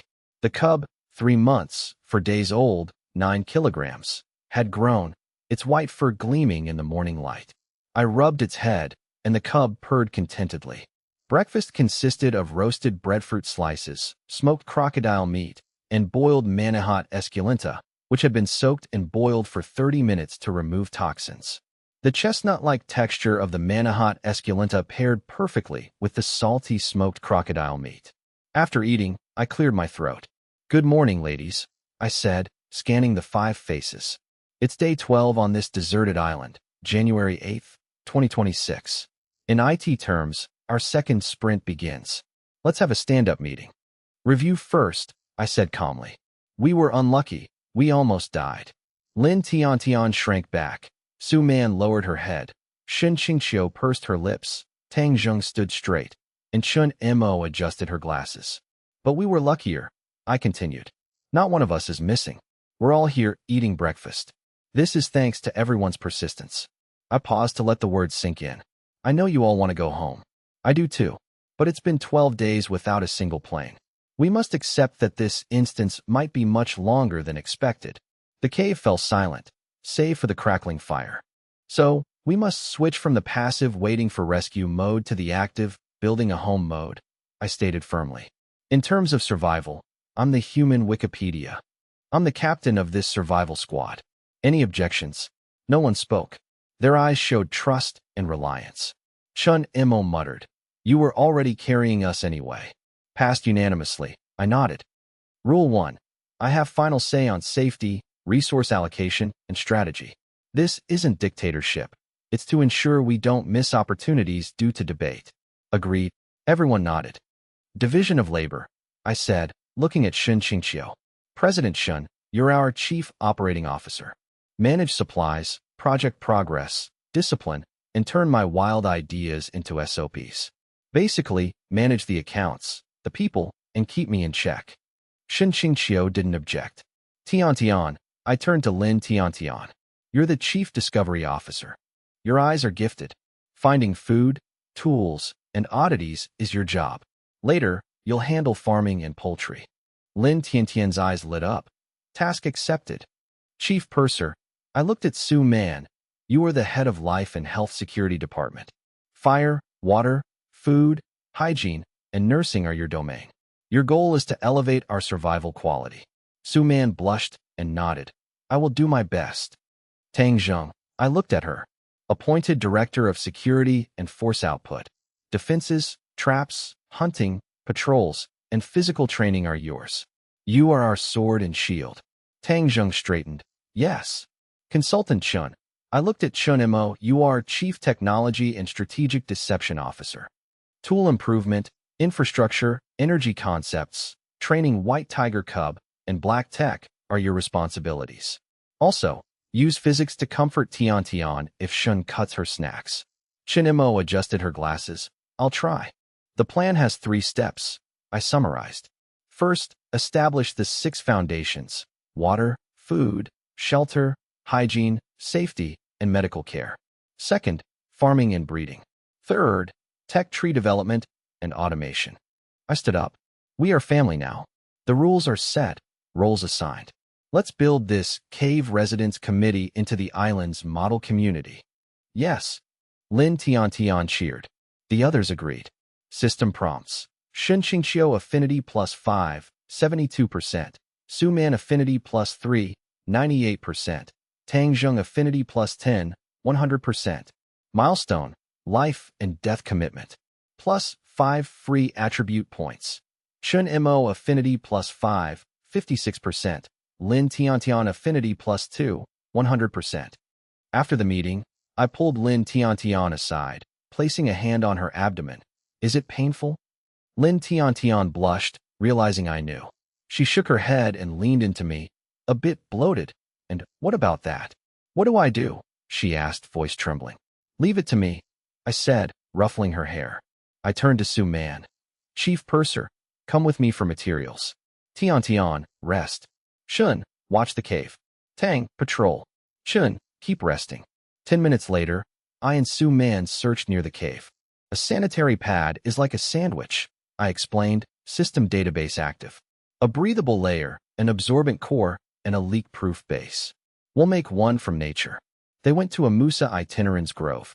I cut down a stalk and stripped the hard outer layer. System, banana stalk fiber, when beaten and dried, provides soft, absorbent material for an absorbent core. This is our absorbent sponge, I said, scraping the fibrous inner layer with a stone knife. Next, they found Brucinetia papyrifera. System, bark fiber is long, flexible, and strong, excellent for paper and hygiene products. They also collected dry typha inflorescence for its soft, absorbent fluff. System, light, fluffy, and highly absorbent, perfect as high-grade filler. I selected thick banana leaves, roasting them by the fire to dehydrate and toughen them. Back in the cave, I began my work as a primitive textile manufacturer. I soaked banana and Brucinetia fibers in wood ash water, an alkaline treatment to soften fibers and remove impurities, before beating, rinsing, and drying them on stone slabs. It's not magic, I told Su Man, just basic chemistry. Once semi-dry, I shredded the fibers into fluff, mixing them with cattail down to create a thick, absorbent core. I layered finer fibers, wetting and pressing them to form a thin top and bottom sheet. I assembled the layers, leaf backing, fiber base, absorbent core, and fiber top, binding them with long, hand-beaten fiber cords that doubled as waist ties. I baked the finished pads by the fire to dry, set their shape, and provide mild sterilization. I produced 6 in one go. All natural, handmade, I explained. The core locks in moisture, while the leaves prevent leaks. The outer layers are reusable after washing with ash water and sun-drying. I handed one to Lin Tiantian. Our first generation of cave tech will upgrade once we can weave finer thread or fire ceramic molds. Lin Tiantian's eyes welled up. Brother Yunfan. Test it and report back? I said, patting her head. I turned to Su Man and President Shun. President Shun, log this. Feminine hygiene products, Gen 1, 6 units. Reusable parts require cleaning. President Shun recorded it on bark, her ears turning red. Next, I sought a sugar substitute, harvesting ripe dates from a date palm I'd spotted earlier. System: date palm fruit is rich in glucose, fructose, and sucrose for quick energy, plus minerals and vitamins. I boiled the mashed fruit in a ceramic pot to create a thick, sweet syrup. I also gathered motherwort and ginger. System: motherwort regulates uterine contractions and eases cramps. Ginger promotes circulation and warms the body. At lunch, Lin Tiantian drank the warm syrup and herbal tea. I held her, gently massaging her abdomen with warm hands. The Dr. Lee special, she hummed, teary-eyed. You're so kind. Su Man watched, moved. President Shun turned away, though the system noted. Mood. Complex, touched, envious. Tang Zheng silently checked his traps, returning with a fat wild pigeon for Su Man to give to Lin Tiantian. Affinity. Lin Tiantian 100%, Su Man 99%, President Shun 74%, Tang Zheng 91%. The group began their first coordinated work session. President Shun logged priorities on bark, water storage, fiber production, and salt reserves. Su Man boiled cassava to remove toxins and rendered jackal fat for oil, while assisting Technician Shun with a sponge bath. Tang Zheng patrolled with a spear, optimizing traps and catching a rabbit. Technician Shun, feeling better, trained White Tiger Cub while muttering about Bernoulli's principle and water flow. Lin Tiantian practiced weaving, her eyes never leaving me. I checked my status. With 6 points to spend, I added +1 to agility, 12.8. My legs felt light, and my reflexes sharpened, allowing me to perceive movement with uncanny precision. I added +2 to constitution, 13.0. A surge of heat strengthened my bones and lungs, granting me tireless stamina. I added +1 to intelligence, 9.5. My mind became razor-sharp, instantly cataloging survival knowledge and engineering schematics. I added +1 to charisma, 9.1. My presence shifted, exuding a natural authority that calmed my companions and intimidated local beasts. I kept 1 point in reserve. Feeling the changes, I began my work. With 15 points of strength, I crafted a heavy bone hammer and all from croc bones, brainstorming a shock-absorbing handle. I moved among the group, offering care and guidance, my interactions natural and commanding. White Tiger Cub sensed Lin Tiantian's mood, curling up beside her. Dinner was jackal, cassava, and rabbit. The atmosphere was harmonious, like a real home. Afterward, I massaged Lin Tiantian while the others settled in. Chen whispered to the cub about group homeostasis. Cub, purr. Late at night, Su Man watched me with gentle resolve, while Tang Zheng kept watch, his gaze lingering on me. Hardcore tips. Alkaline treatment of banana fibers mimics modern industrial fiber processing to improve absorbency. Survival trivia. Motherwort must be boiled to release its active compounds. Raw consumption is ineffective and irritating. I woke to find Lin Tiantian curled against me. Lin Tiantian. Day 2 of period, mild bloating, sensitive. I rose to find Su Man brewing the herbal tea. Good morning, Su Man said, the morning light catching her face. I'm making the motherwort ginger date tea. Lin Tiantian drank it, her face flushing with warmth. It's delicious, Su Man. President Shun lay curled away from the group, her back stiff. President Shun, day 1 of period, moderate pain. I approached and placed a warm hand on her abdomen. She flinched, trying to pull away. What are you doing? I held her waist firmly, feeling her tremble. Don't move, I said calmly, massaging her. It worked for Tiantian yesterday. My hand pressed against President Shun's waist, a forbidden zone I'd discovered during our previous escape. She let out a soft, involuntary moan as a tingling sensation shot up her spine, her fingers brushing against my firm chest muscles during her struggle. The sensation of my hard, elastic, and scorching skin felt like a sudden electric shock, striking straight at her heart. Her breath hitched. She collapsed into my arms, her face pressed against my chest.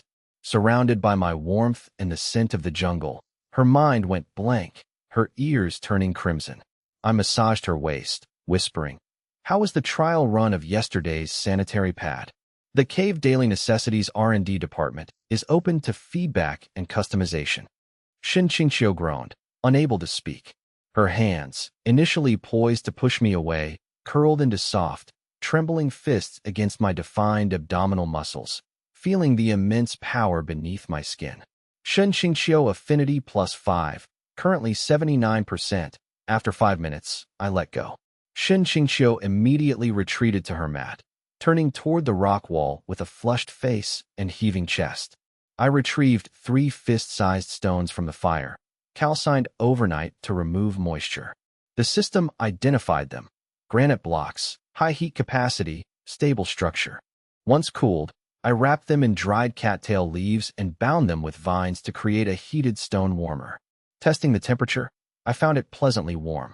"Su Man, place this behind President Shun's waist or abdomen," I instructed. "It stays warm for hours. Just reheat it by the fire when it cools." Su Man accepted it, her gaze lingering on my torso as she blushed. "You are so thoughtful, Mr. Lee." "Over breakfast," I announced. Day 13 on the deserted island.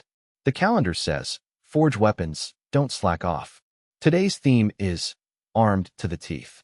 Lin Tiantian beamed. "That's 3 words, Brother Yin Fan."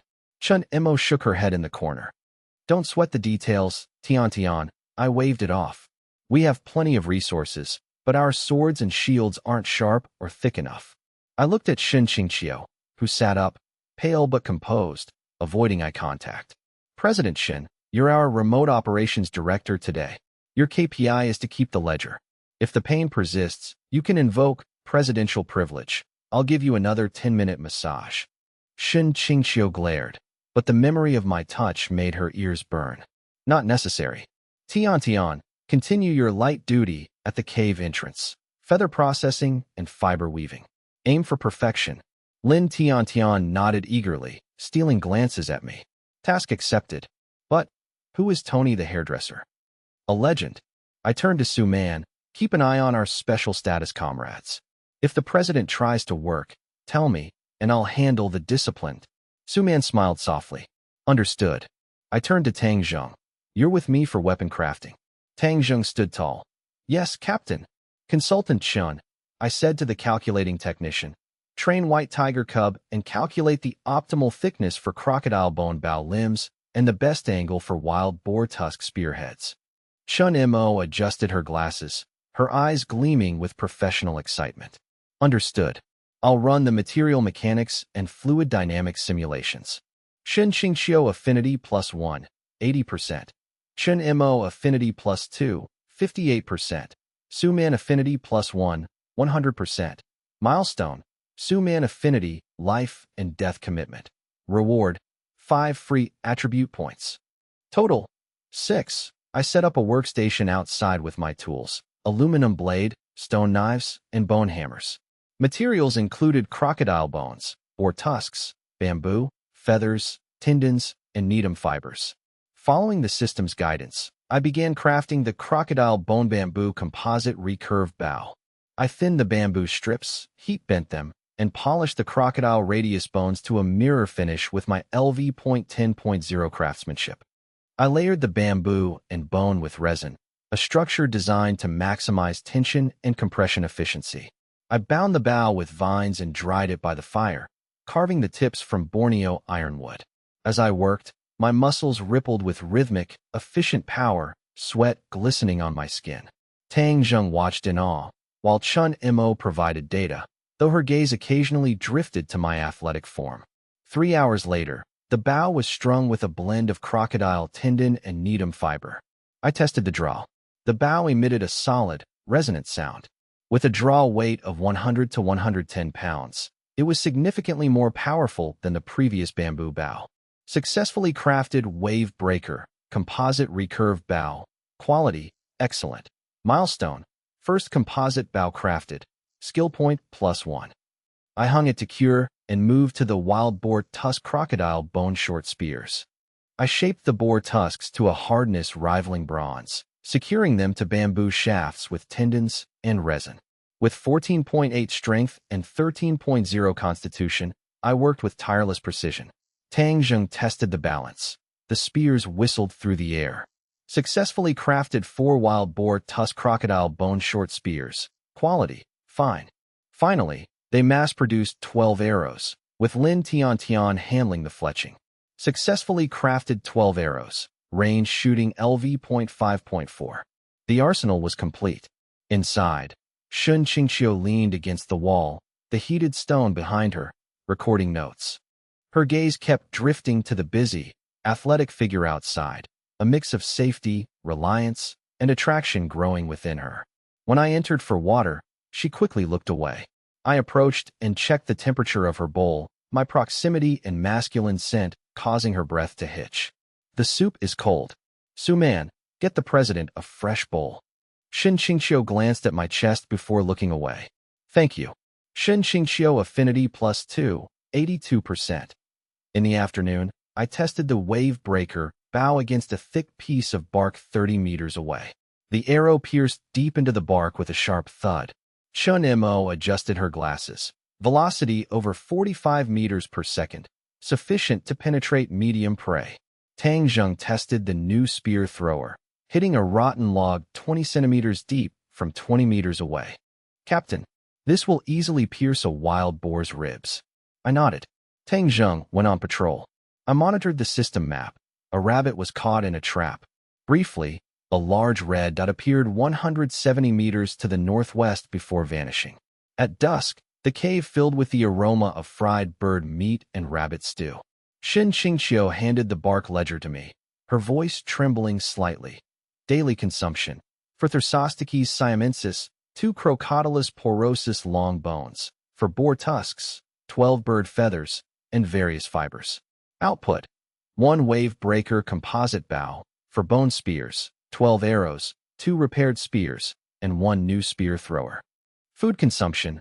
1 kg Manhua esculenta, 0.5 kilograms smoked meat. New prey, 1 wild rabbit. Lard rendering complete, 300 ml. Current food reserves will last at least 7 days. I took the ledger, my fingers brushing hers. Shin Qingqiu recoiled as if shocked, her heart skipping a beat. Thank you for your hard work, President Shun. I smiled. Reward upgrade. I'll be your personal heater tonight. Shin Qingqiu's ears turned red. The dinner atmosphere grew subtle. I served the tenderest bird meat to Shin Qingqiu and Lin Tian. Su-man served soup, her eyes filled with tenderness toward me, though a flicker of complex emotion crossed her face when I turned to care for Shin Qingqiu. Chun Mo muttered about adding a sight to the bow, but seeing me and Shin Qingqiu, she adjusted her glasses and fell silent. Tang Zheng ate quickly, her eyes tracking me. She slowed down, focusing intently on her bowl, her grip on her chopsticks tightening. Lin Tian pouted, feeling uneasy. Before sleep, I moved my bedding next to Shin Qingqiu's. She tensed up. What are you doing? I lay down facing her back, acting as your human heater. You're sensitive to cold during your period. I'm more effective than stone warmers. Shin Qingqiu blushed, her palm pressing against my iron-hard chest. The intense heat made her want to pull away, but I grabbed her wrist. I don't need it. Go away. She stammered. I pulled her into my arms. Her back pressed against my broad, scorching chest, leaving her rigid. My left hand covered her abdomen, my palm radiating heat. I held you all night when I rescued you from the cliff. It's not the first time, why be shy? Trapped by my embrace and warmth, Shin Qingqiu's brain felt oxygen-deprived. She trembled, voice tearful. Who is a married couple with you? Let go. She instinctively curled her toes and pressed her legs together. I whispered into her ear, my breath hot. Don't move, just sleep. Unable to break my iron-like hold, Shin Qingqiu eventually gave up, burying her burning face in the pillow and unconsciously snuggling closer into my warmth. Shin Qingqiu affinity +5, now 87%. Affinity reached adoration node. Reward, 3 attribute points. Available, 9 points. Lin Tiantian watched from nearby, bit her lip, and quietly dragged her bedding behind me. She pressed her small frame against my back, wrapping an arm around my waist and burying her face in my shoulder, her warm breath brushing my neck. Su Man watched with complex eyes, sighed, and tucked a leaf over the sleeping Lin Tiantian before turning away, curling up in the dark. Tang Zheng stood guard, her jaw tight, gripping her bamboo bough as she listened to the sounds of the others behind her. Chun Mo whispered to White Tiger Cub, "The group dynamic is shifting. The captain is truly a source of high-dimensional disturbance." White Tiger Cub purred. I focused on my system panel, channeling 9 points. Agility, 13.8, Constitution, 14.0, Intelligence, 11.5, Perception, 10.3, Charisma/Command, 11.1. Evolution surged. Agility granted spatial affinity, allowing me to instinctively predict Shun Qingqiu's breathing and adjust my hold perfectly. Constitution became a life furnace, incinerating toxins and fatigue, elevating my physical limits beyond disease. Intelligence erupted, allowing me to instantly simulate complex scenarios from molecular structure to tactical analysis against sun bears. Perception formed a 200-meter domain, capturing every sound, scent, and terrain detail with absolute clarity. Charisma/Command evolved into a king's aura, calming the women and turning Tang Zheng into a loyal knight, while White Tiger Cub bowed in submission. Evolution complete. I opened my eyes, the 200-meter domain under my total control. I closed my eyes, my breathing syncing with the forest. The wilderness had found its king.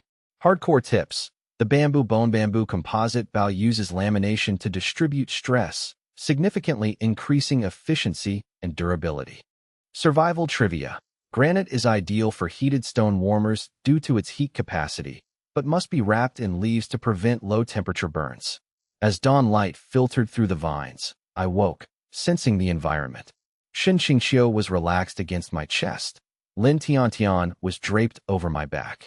I moved to extract myself, sighing at the friction. My 13.8 agility allowed me to move with mechanical precision, rising silently without disturbing the bedding. Lin Tiantian stirred. I tucked a bundle of banana leaves into her arms, and she fell back asleep. Su Man was awake, pale, clutching her abdomen. Su Man. Day 1 of period, status, moderate abdominal pain, cold sensitivity, mild anemia. Temp, 35.8 degrees Celsius. Health, forearm fracture healing. I knelt, touching her cold forehead. "Chief," I said, stroking her cheek. "It's your turn." Su Man looked up, eyes watery. "Good morning, Mr. Li. I'm fine. Whether you're fine is for me to decide." I grabbed the heated stone warmer, rewrapped it in fresh leaves, and tested the temperature. I placed a warm pack on Su Man's lower abdomen. As the warmth seeped through her shirt, Su Man's body relaxed, and she let out a soft sigh. "Thank you," she whispered, eyes closed, lashes damp. President Shin woke up, moving with more ease than yesterday. She tidied her hair, glanced at Su Man and me, then silently folded her bedding. Lin Tiantian rubbed her eyes. "Good morning, Brother Yinfan. Is Sister Su Man unwell?" I ruffled her hair. "Be a good girl today. Go heat up the remaining motherwort soup for her." "Got it." Tian scurried to the fire, uncovering the clay pot. A scent of bitter herbs and sweet dates filled the air. Tang Zheng returned from her watch. Her dislocated shoulder was fully healed. Technician Shin sat in the corner with White Tiger Cub, who yawned and squinted at me. As they ate breakfast, President Shin opened her bark ledger. "Work report," she said. Her tone cooled despite a flicker of awkwardness when meeting my eyes. "Potassium soap needs cutting and testing. The pottery is ready for firing. The skins, chamois, rabbit, and jackal, need tanning." I nodded, mentally querying the system. Searching leather tanning techniques. Method 1. Brain tanning. Using animal brains for natural oils and proteins. Method 2. Vegetable tanning. Using tannin-rich barks or leaves. Current resources. No brains available. No high tannin plants identified. Alternative. Simple oil tanning. Using animal fat to soften fibers. Waterproof, but less durable. We'll use pork lard, I decided. It won't be professional grade, but it will soften the hides. Shin noted this down. Priorities? Pottery first, then soap, then tanning. Shun, handle the soap. Tian, gather materials and assist with the kiln. Tangzhong, patrol and check traps, then help with the hides. Tian asked, what should I gather? Find sand for polishing and flat stones for workbenches. Also, look for soapberry trees. Their fruit acts as a natural cleanser. Soapberry?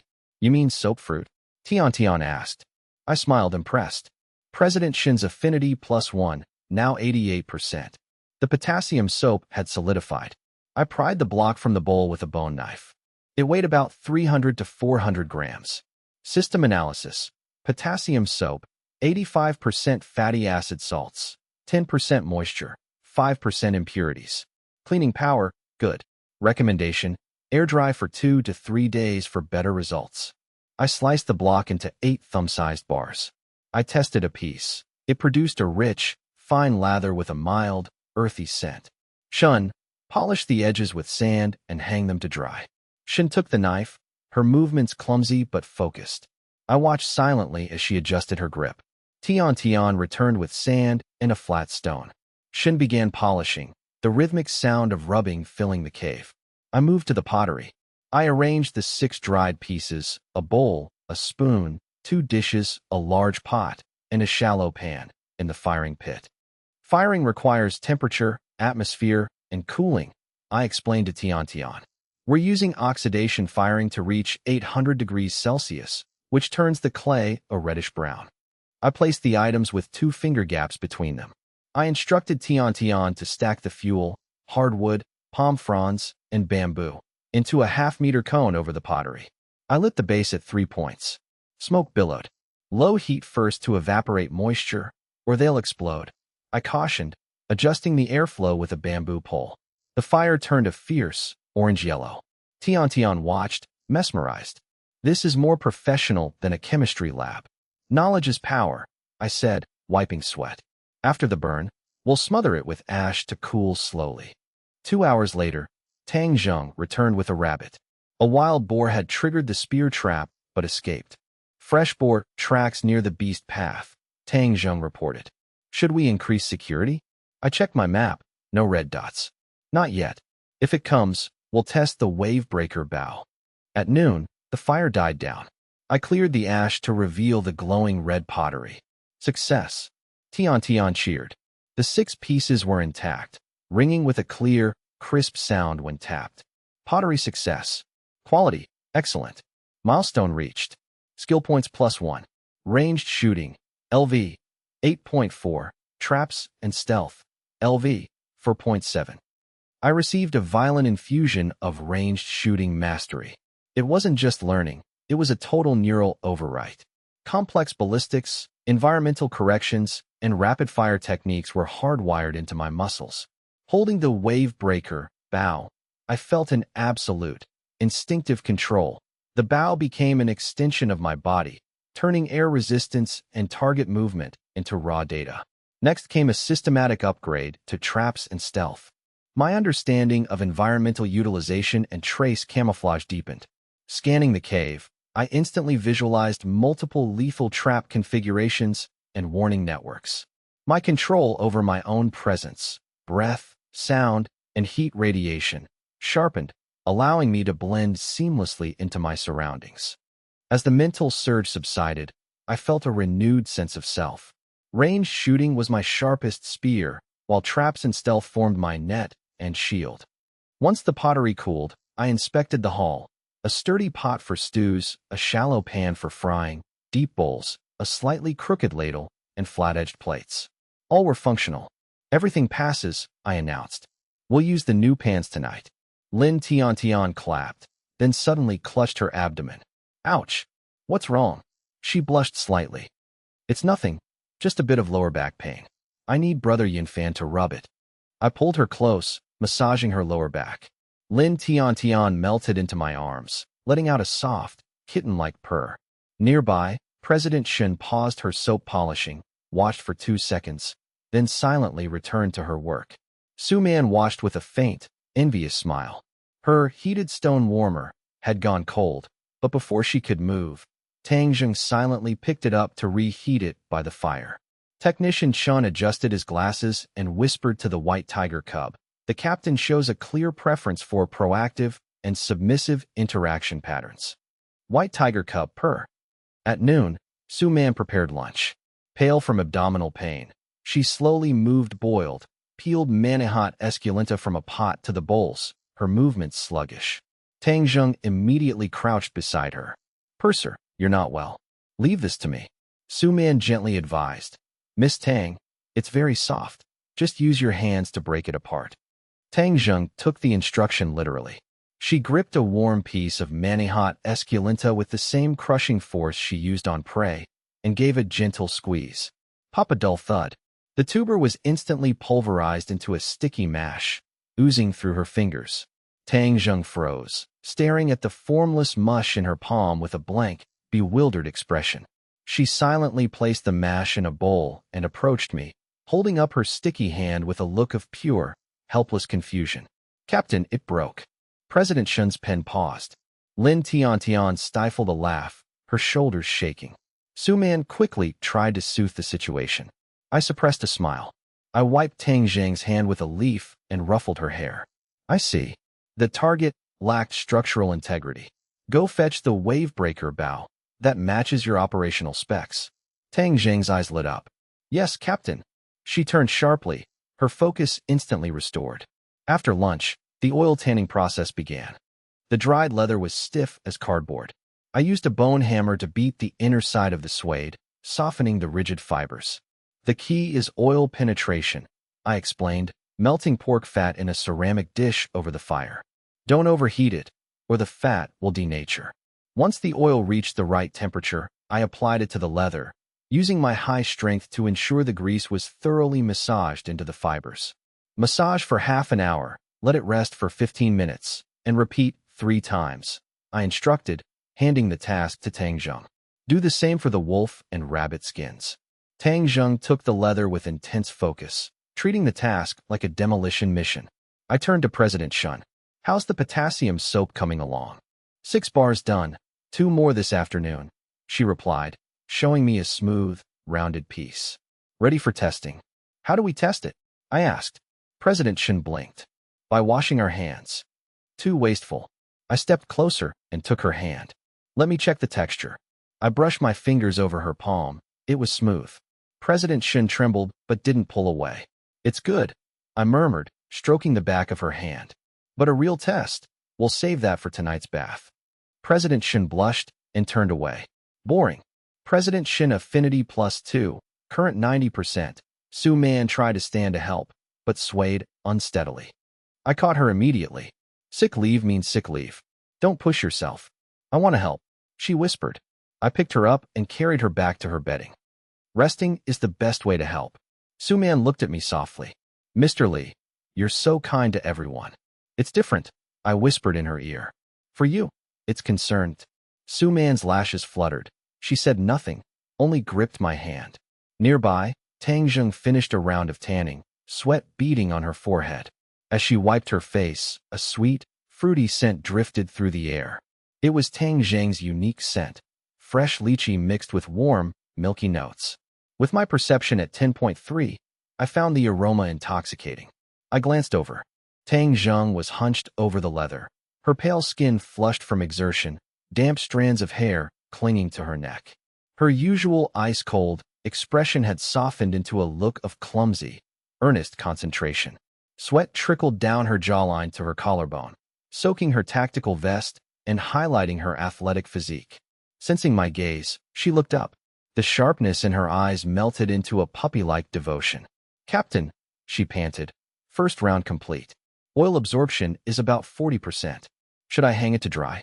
I looked away, suppressing a sudden surge of restlessness. Dry it for 15 minutes, I said calmly. While you're at it, clean the mud off your boots at the entrance and use the new pottery to wash up. Tang Zheng beamed. Yes. As she turned, the sweet scent of lychee and milk followed her. I watched her walk away, a tall, powerful figure moving with the eager, rhythmic gait of a large dog happy to have pleased its master. Hardcore tips. Potassium soap, made from fat and wood ash lye, is a soft soap that works well in rainforest environments but can leave soap scum in hard water. Survival trivia. In the absence of professional agents, animal brains or tannin-rich plant juices can be used for tanning. Oil tanning is simple and produces waterproof, soft leather ideal for gear. Outside, the shadows lengthened. I set down my unfinished Usidaroxylin Zwadri composite bow. I stood up, my gaze seemingly piercing the cave walls toward the southeast. My system interface displayed my status. Stamina, 68%. Hydration, 76%. A notification flashed. 17 to 1800 hours. Southeast wind shifting to strong offshore wind. Gusts 6 to 7. Combined with the current lunar tide, the meteorological tide effect will briefly expand the intertidal zone. Action window, 17 to 1830. The wind is going to help us, I said, looking at the group. President Shun was busy with the ledger, occasionally clutching her stomach. Su Man, wrapped in my jacket, looked slightly better. Lin Tiantian and Tang Zheng were working on the suede, their focus entirely on the task at hand. Chun Imo sat in the corner with White Tiger Cub, his eyes scanning the light filtering into the cave as he calculated silently. Attention, I said clearly. It's the 22nd day of the lunar month, a neap tide, but a strong offshore wind in 30 minutes will push the sea back dozens of meters. This is our window. Lin Tiantian's eyes lit up. Going to the beach? To catch crabs. Yes, I directed. The foraging team, me, Tiantian, and Tang Zheng. President Shun, the chief steward, and Chun Imo will stay behind as the logistics support center. President Shin looked up. Specific tasks? Boil water, prepare the pottery, keep the fire going, and clear a processing area. I told Su Man. Chief steward, just coordinate from your seat. Su Man replied weakly, Don't worry, Mr. Li. I will have the hot water and pottery ready. Tang Zheng stood up, checking her bone knife, ropes, and bamboo tongs. She grabbed her 70-pound Thersostiches siamensis recurved bow and quiver. Lin Tiantian grabbed the baskets. White Tiger Cub emerged from Chun Mo's arms, following me with glowing heterochromatic eyes. I took my tools and 2 sharpened sticks for digging clams. Before leaving, I glanced at President Shun. She was recording notes, her long hair falling over her shoulder. Sensing my gaze, she looked up. Stay safe. I will, I smiled. I'll bring you the fattest crab. President Shin affinity +1, current 91%. They left the rock cave. The afternoon air was stifling, but as they moved southeast, the wind picked up, turning the leaves silver. I led with agility, followed by Lin Tiantian. Tang Zheng brought up the rear, hand on her bone knife. White Tiger Cub darted ahead, enjoying the rising wind. At the coast, the offshore wind was roaring. Wow, Lin Tiantian gasped. The sea had retreated, revealing a vast expanse of black reefs and tidal pools. The air was thick with the scent of salt and brine. Environment: neap low tide plus strong offshore wind. Danger: medium, slippery rocks, sharp shells, toxic creatures. System: wind pressure is at its peak. Tide will return in 1 hour. Stay in formation, I ordered. Tang Zheng, watch the flanks. Watch your footing. I stepped onto the slippery, barnacle-covered reef, my high constitution keeping me steady. The system interface highlighted several crabs in the pools. Ornate swimming crab, edible, meaty. Use bamboo tongs on the rear. Tiantian, the tongs. I reached out. I expertly clamped a crab by its rear and tossed it into the basket. Clamp like this, don't touch the claws. I handed the tongs to Lin Tiantian. Tang Zheng moved to the vertical reef face. Austria SPP. Edible, sharp shell. Goose barnacle. Edible, mineral rich. Tang Zheng used her bone knife to pry the oysters and barnacles off cleanly. I spotted small holes in the mud. Rudi tapes Philippinarum. 10 to 15 centimeters deep. Use stick to pry. I pried the mud, revealing 3 fat clams. Tiantian, over here. Lin Tiantian rushed over, delighted by the bounty. They quickly gathered a pile of clams. White Tiger Cub tried to touch a crab and got pinched. Woo, the cub whimpered to me. I laughed, prying the crab off. Don't mess with them. Their claws are harder than your paws. Suddenly, the system flashed red. Warning, blue-ringed octopus. Features: bright blue rings, found in rock crevices. Toxicity, highly toxic. Contains TTX. No serum. Do not touch or eat. Several octopuses with glowing blue rings moved in a deep crevice. Everyone listen, I shouted over the wind. Those small octopuses with blue rings are deadly. Do not touch them, stay away. I used my tongs to move a crab away from the danger zone. Lin Tian recoiled. Tang Zheng noted the location and continued working. Within an hour, their baskets were full. I had crabs and clams. Tang Zheng had oysters and barnacles, and Lin Tian found sea urchins. Trypnus gratilla, edible, delicious gonads. I can eat this too. Lin Tian cheered. The sun began to set, and the wind died down. The tide was returning. Time to go, I ordered. Leave some for the future. Retreat. On the way back, Lin Tian excitedly tallied their haul. Count them later, I laughed. Back at the cave, the camp buzzed with activity. Su Man directed the process. Tian, wash the mud off. President Shen, please record the count. Tang, clean the stone slab. President Shun recorded the haul in the bark ledger. Dinner became a grand inauguration for their new pottery. I steamed the crabs and a mixture of sea urchin gonads and wild egg in the new pots. Oysters were roasted on a hot stone slab, and goose barnacles were grilled over the fire. In the new pan, I sautéed clams with ginger in a bit of pork fat, then added spring water. Soon, a milky, fragrant soup bubbled, finished with chopped cattail stems. The aroma was intoxicating. Everyone salivated over the tender sea urchin egg custard and the briny, succulent grilled oysters. Gathered around the fire, I raised a new clay bowl filled with steaming, milky clam soup. First, a toast to the ocean's bounty and our timing with the tides, I said. Second, to our craftsmanship, from pottery to cooking, we are turning this wilderness into a home. I grinned. Let's eat. The meal was a feast. Lin Tian struggled with the crab shells, getting juice everywhere. Su Man savored the delicate custard, color returning to her face. President Shun enjoyed the oysters, while Tang Zheng polished off the chewy goose barnacles with efficiency. The clam soup was exquisite. I finished 2 bowls, my satiety, 92%, and hydration, 88%, stats updating. Even White Tiger Cub received a share of crab and clam meat, purring in satisfaction. With leftovers remaining, I knew we couldn't afford waste. Seafood spoils quickly, I told President Shun. We need a preservation plan. Pickling, she asked. Salt curing. I confirmed, pulling out our salt supply.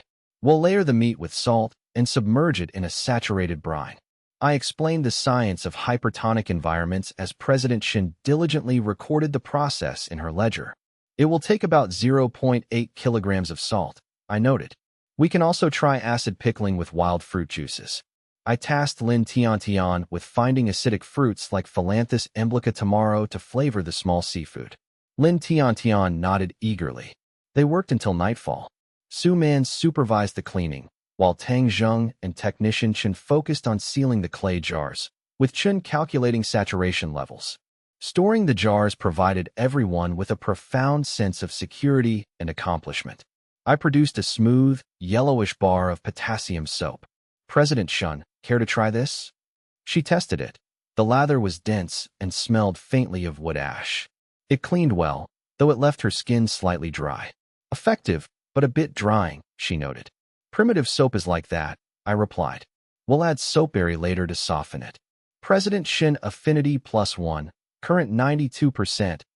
Outside, the moon shone over the sea, mirroring the warm firelight within the cave. Relaxed, I played a clear, melodic tune on my Thersostiches siamensis flute. The melody harmonized with the rising tide. Lin Tian leaned against my shoulder, humming along. President Shun checked the seals on the jars, her expression softening. Su Man, wrapped in my jacket, listened quietly. Tang Zheng cleaned her bow, while Technician Chen sketched on bark, holding the sleeping White Tiger Cub. The music faded.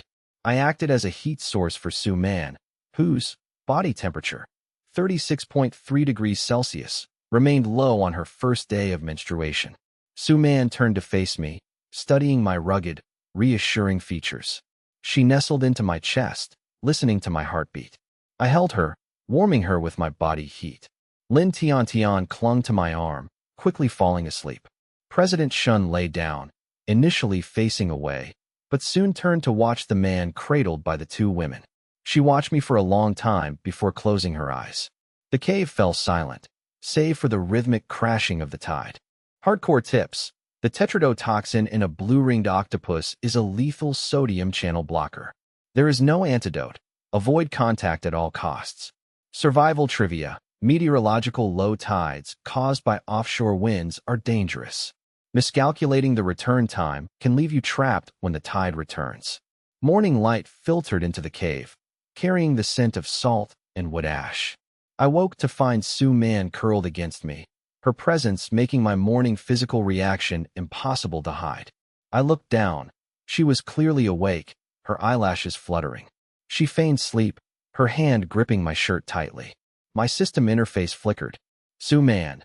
Temp 36.5 degrees Celsius, 0.2. Heart rate 68 BPM. Status. Mild abdominal pain. Improved. Sleeping well? I smirked. As I moved my arm, Su Man opened her eyes, meeting my gaze. Sleep a bit more, I whispered, my voice raspy. I kissed her forehead. Good girl. Su Man blushed deeply, burying her face in my chest. Mr. Li. Lin Tiantian was still clinging to my right arm like a koala. I pinched her cheek. Chicken leg. She mumbled in her sleep, tightening her grip. I chuckled and carefully extracted my arm. I stood up, my 14.0 constitution leaving me feeling refreshed and powerful. I began planning new projects, a mischievous glint in my eye. I stoked the fire, and the cave brightened. I surveyed the room. President Shun was awake, reviewing her ledger. Temp. 36.8 degrees Celsius. Status. Day 3 of period, 70% energy recovered. Tang Zheng stood guard at the entrance, while Technician Chen slept with White Tiger Cub. I crouched before President Shun. How is your ankle? Shin Qingxiu set aside the ledger, confirming the pickling jars were sealed and stored in a cool place. I checked her forehead. Her temperature was normal. She stiffened but didn't pull away. I inspected Su Man's arm splint. It was secure, and Su Man watched me with soft, focused eyes. Technician Chen's temperature was normal, and Tang Zheng's shoulder mobility was excellent. Everyone was stable. By 8 a.m., the cave was filled with the sounds of morning washing. Lin Tiantian noticed a small pimple on her face while using the new potassium soap. She complained to me about her dry, breaking out skin. I confirmed the small red spot on her cheek. Lin Tiantian lamented the loss of her skincare routine, fearing sun damage and rough skin. Su Man agreed, noting that constant exposure without care takes a toll. Shin Qingxiu touched her own face, clearly missing her high-end skincare. I smiled at their shared anxiety. I offered them a choice: toothbrushes, skincare, or a full SBA. Lin Tiantian eagerly demanded all of them. I declared a quality-of-life sprint: toothbrushes, natural skincare oil, and other minor tasks. I proposed they each owe me a reasonable request in return. They all agreed, with Shin Qingxiu calling me childish while smiling. Lin Tiantian and I headed to the coconut grove, equipped with my crocodile bone bamboo composite recurved bow and spears. I gave Lin Tiantian a palm leaf hat for sun protection. She followed me happily. Tang Zheng patrolled for soapberry trees, while the others stayed to process seafood and render lard. The White Tiger Cub remained for training. I activated my perception radar, scanning for threats within 175 meters. The system identified Rhodomyrtus tomentosa, suitable for brush handles. I fed Lin Tiantian some ripe berries for vitamins. She loved the sweet taste. The system identified Philanthus emblica. I collected them for pickling seafood. The system warned against the toxic Lantana camara. I steered Lin Tiantian away from the poisonous flowers. They reached the grove and gathered fallen coconuts. I used my spear thrower to knock down 2 more coconuts. Lin Tiantian collected the bounty as they filled their baskets. They found suitable straight branches from a tree with smooth bark for handles. I bundled the wood and collected tough vines for binding. They returned to the cave by noon. Tang Zheng reported no soapberry trees, but the camp had rendered lard and prepared a seafood lunch. During lunch, Lin Tiantian dreamed of colorful toothbrush handles. I joked about using fruit juice for dye. Su Man asked if coconut oil was truly viable for skincare. I explained the high lauric acid content and the hot water extraction method. I described boiling crushed coconut meat to skim off the oil. Technician Shun provided a theoretical yield analysis. I cut the math short, and they began their workshop. I shaped the handles with my bone knife, carving a slit for the bristles. My craftsmanship made the process look effortless, resulting in smooth, ergonomic handles. Lin Tiantian marveled at my skill. I compared the task to my past project management work. Shin Qingxiu watched with a faint smile. I prepared the sterilized wild boar bristles. The bristles were boiled and dried. I drilled holes in the handles and prepared binding fibers. I bundled the bristles, inserted them, and secured them with pine resin. Technician Chen noted the lack of modern molding for wave-shaped bristles. I countered that I could trim them into layers. I shaped the bristles into a tiered slope for better cleaning. The first toothbrush was a success. I gained a skill point and handed it to Lin Tiantian. Lin Tiantian used wood ash as toothpaste, brushing awkwardly. She felt it was effective and refreshing. I continued crafting the remaining brushes for the group. President Shun examined the brush handle, feeling its smooth finish. At 3 p.m., coconut oil production began. They cracked 3 coconuts, yielding 1.5 kilograms of meat. Lin Tiantian and Su Man used a concave stone as a mortar to crush the meat into a paste. I boiled the paste in a large clay pot. The hot water extraction method breaks down cell structures to release the oil, I explained, stirring with a bamboo spoon. The oil will float to the surface. After 90 minutes of boiling, the cloudy liquid separated, with oil droplets coalescing into a milky layer on the surface. A warm, sweet coconut aroma filled the air. I skimmed the oil into a small bowl, yielding 100 milliliters of crude and pure coconut oil. It needs to cool to separate naturally, I noted, but it's ready for a trial. I poured some warm oil into my palm and approached Su Man Chief, hands out. Su Man extended her hands, which were dry from recent labor. I massaged the oil into her skin, which absorbed it quickly, leaving a healthy sheen. How does it feel? Su Man blushed, looking down. Moisturizing, not greasy. It feels warm. Lin Tiantian eagerly offered her hands, which were calloused from work. As I applied the oil, Lin Tiantian playfully tickled my palm, nearly causing me to drop the bowl. When I reached President Shun, she stiffened. I firmly took her hands, noting her dry, pale skin. Even a CEO needs skincare, I teased, gently rubbing the oil into her palms. President Shun shivered and blushed, but didn't pull away. Shun Mo and Tang Zheng also received the treatment, the latter looking on with anticipation. The girls admired their softened hands, with Lin Tiantian delighting in the coconut scent. I stored the remaining oil in coconut shell jars to clarify. At 5 p.m., I fashioned 2 combs from bamboo and Brusinitia fiber, securing them with smilax vines. Lin Tiantian happily groomed her hair by the water trough, humming to herself. Su Man thanked me for my thoughtfulness. Survival is about more than just breathing, I replied. Basic hygiene maintains morale and health. I glanced at the women, especially when I'm with beauties like you. Lin Tiantian giggled, Su Man smiled, President Shun looked away with a smirk, and Shun Mo muttered about hormonal logic. Dinner consisted of clam soup, grilled oysters, smoked boar, and steamed Manhua esculenta. Lin Tiantian suggested a game of truth or dare. Su Man agreed, noting it would help them bond. President Shun and Tang Zheng joined in. Shun Mo volunteered as referee. I set the rules. The spoon's handle would point to the player, who must choose between a safe question or a challenge. The spoon pointed to Lin Tiantian. I asked about her happiest memory before the crash. Lin Tiantian recalled a photo shoot, then added, "But searching for food with you is happier." She blushed and hid her face. Next was Su Man. Lin Tiantian asked about her ideal boyfriend. Su Man glanced at me, saying, "Mature, steady, and gentle." Then, Tang Zheng. President Shun asked why she became a bodyguard. "For money, and because I refused to follow wrong orders," Tang Zheng said, locking eyes with me. "Now, I only follow the captain." I patted her shoulder in silence. The spoon pointed to President Shun. I asked what she would do first if they returned. "Fire the assistant who booked this flight," she replied. She added, "Then take a hot bath and sleep for 3 days." The cave erupted in laughter. Finally, I was asked. Shinimo asked if I had ever been afraid. Everyone turned to me. Yes, I admitted. The first night, with only a stick for protection, I was terrified. But fear is useless. I decided I had to keep you five safe. Action is the only solution. Lin Tiantian hugged my arm. Su Man looked at me tenderly, and President Shun watched me intently. President Shun affinity +5, currently 97%. The game ended, and I played my bamboo flute as the evening wind blew. During cleanup, Lin Tiantian used the new brush with wood ash, calling it the most primitive toothbrush ever.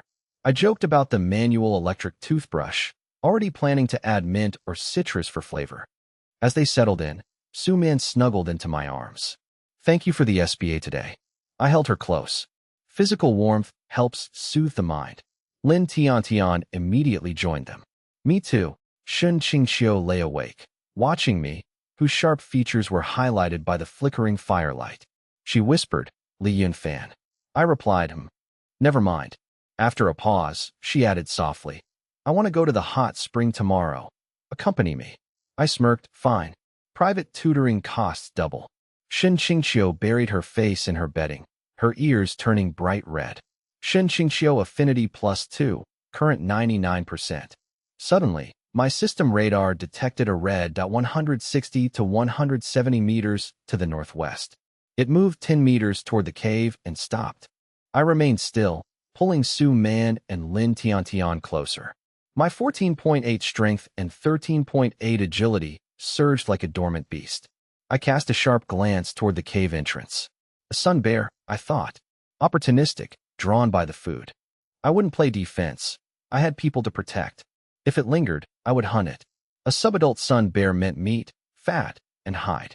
I considered my tactics as the night deepened, accompanied by the cries of nocturnal birds. Hardcore tips. Hot water extraction yields 15 to 20% coconut oil. Let it settle for 12+ hours to separate. Unrefined oil lasts about 6 months. Survival trivia. To use bristles as a toothbrush, boil them for 30+ minutes to kill parasites and bacteria. The cave was dim, lit only by glowing embers. I woke precisely on time, my internal radar immediately pulling up a circular map. The red dot remained fixed 155 meters to the northwest. Patient, aren't you? I thought, my cold gaze softening as I felt the warmth of the women beside me.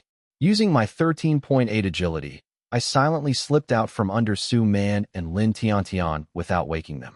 I checked the coconut oil. It had separated perfectly into clear, golden oil and milky water. I carefully skimmed the oil into a fresh shell. With 80 milliliters of oil, I approached Shin Qingxiu. System, Shin Qingxiu, 36.7 degrees Celsius. Menstrual day 4, 88% stamina. Affinity, 99%. I touched her forehead. She was cool. Sleep well. I whispered, tucking a strand of hair behind her ear. She hummed a soft response without opening her eyes. I checked on Su Man, who was recovering from abdominal pain, and adjusted her coat. The others slept on, with White Tiger Cub curled against Shinimo. The group began to wake.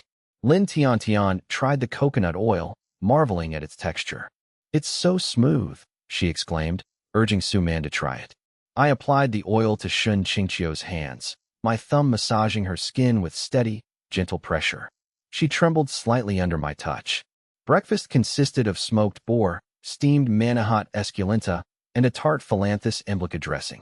I announced, plans change. We have a visitor 150 meters northwest, a sun bear. The group reacted with alarm. Tang Zheng reached for his bow, while Chun Imo analyzed the threat. Shin Qingxiu remained calm. We take the initiative, I stated. We hunt it for resources. Shun, your hot spring therapy is still on. At 9:15 a.m., I accompanied Shin Qingxiu to the hot spring. I supported her waist as we climbed the stone steps, noting her wince from her old injury. Shin Qingxiu hesitated at the edge of the pool. Only a foot soak, I assured her. I'll handle your muscle fatigue. I knelt before her, a gesture that made her pulse quicken. Test the water. She dipped her pale, slender feet into the water, which glowed like warm jade. The 42 degrees Celsius water brought an immediate, soothing relief. Temperature okay? I asked, admiring her graceful arches. Perfect, she whispered. I gripped her ankle, my thumbs kneading her calf muscles with expert precision. I learned this from a master, I explained. You're holding too much tension here. Shun Qingxiu relaxed, the soreness melting away under my rhythmic touch. I stood and moved behind her. Still aching in your lower back? The heat had made her deep-seated pain more apparent. I placed my warm, broad palm firmly against her lower spine. She let out a soft moan as I massaged the tension, her body sagging backward. I caught her shoulders, my breath brushing her ear. Her heart raced. The steam in my proximity made her dizzy. She turned to look at me. She met my deep, intense gaze, seeing her own flushed reflection in my eyes. I didn't hesitate. I pulled her closer and kissed her. The kiss began tentatively but quickly deepened, overwhelming her senses. Shin Qingxiu froze, her mind going blank. Soon, she melted into my embrace, her hands reaching up to grip my shirt as she tentatively returned my kiss. Time lost meaning in the steam. Shun Qingxiu affinity, 99% 100%. Affinity reached life and death commitment. Reward, 5 attribute points. Unallocated. 6. I felt the prompt but ignored it, deepening the kiss until she whimpered from lack of oxygen before pulling away. Shun Qingxiu slumped against my shoulder, gasping, her face, neck, and collarbone flushed a deep, alluring pink. I held her firmly, my hand rubbing her waist. I whispered into her ear, "Consider yourself marked. President Shun, you belong to me now." Shun Qingxiu trembled, then buried her face in my neck, whispering a clear, soft After a while, she turned, wrapped her arms around my neck, and initiated a second, more assertive kiss, claiming her stake. Foreheads touching, she murmured, "I used to think love was useless and dangerous. But you are different, real, brutal, and unapologetically powerful." She looked at me, adding, "Tiantan even cried, wondering if you were a mountain demon who would eat us." I sensed the complexity in her tone. "We were terrified of you, but logic prevailed. Without you, we'd be bones. You allow us to live like humans, and that is enough." Her gaze sharpened. "I love you. You are our axis now. I know I can't have you alone, but I'll help stabilize this home. My one condition, ensure no one gets pregnant until we are absolutely safe." I looked into her serious eyes and promised, "I agree," pulling her into a tight embrace. Returning to the cave, Shun Qingxiu tried to maintain her cold exterior, but her flushed face and swollen lips betrayed our intimacy. Tang Zheng reported, "Captain, no anomalies in the northwest." I nodded, inspecting my wave-breaker bow. I checked 3 boar tusk arrows, their edges gleaming. "Tang Zheng, hold the cave. I'm hunting the bear alone." Tang Zheng nodded firmly. "Understood, Captain." I allocated my 6 points. Agility +1, 13.814.8. Nearing the human limit of 15, my perception shifted. Time slowed. I could track every flickering flame and leaf movement. My muscles and nerves were perfectly calibrated for peak efficiency. Perception +2, 10.312.3, expanded my awareness. I could hear insects crawling 150 meters away and sense the bear's heartbeat, hunger, and scent through the dense jungle. Charisma/leadership +2, 11.113.1. Evolved my presence into absolute authority. Tang Zheng's loyalty turned into religious fervor, and the others, including the white tiger cub, gravitated toward me as the center of gravity. Unallocated. 1. I equipped my arrows, boar tusk spears, and bone knife. I tested the wind with cattail fluff. Southeast wind. I'll approach from the northwest. I camouflaged my skin and clothes with wood ash and mud. I performed a final check on my bowstring. I gave the women a reassuring nod and vanished into the jungle. With 14.8 agility and LV.4.7 traps and stealth, I moved silently, perfectly synced with the forest. My radar showed the target 130 meters ahead. At 70 meters, I spotted the sun bear, a palm-sized creature digging for grubs, its yellow U mark visible. The wind was favorable. I waited.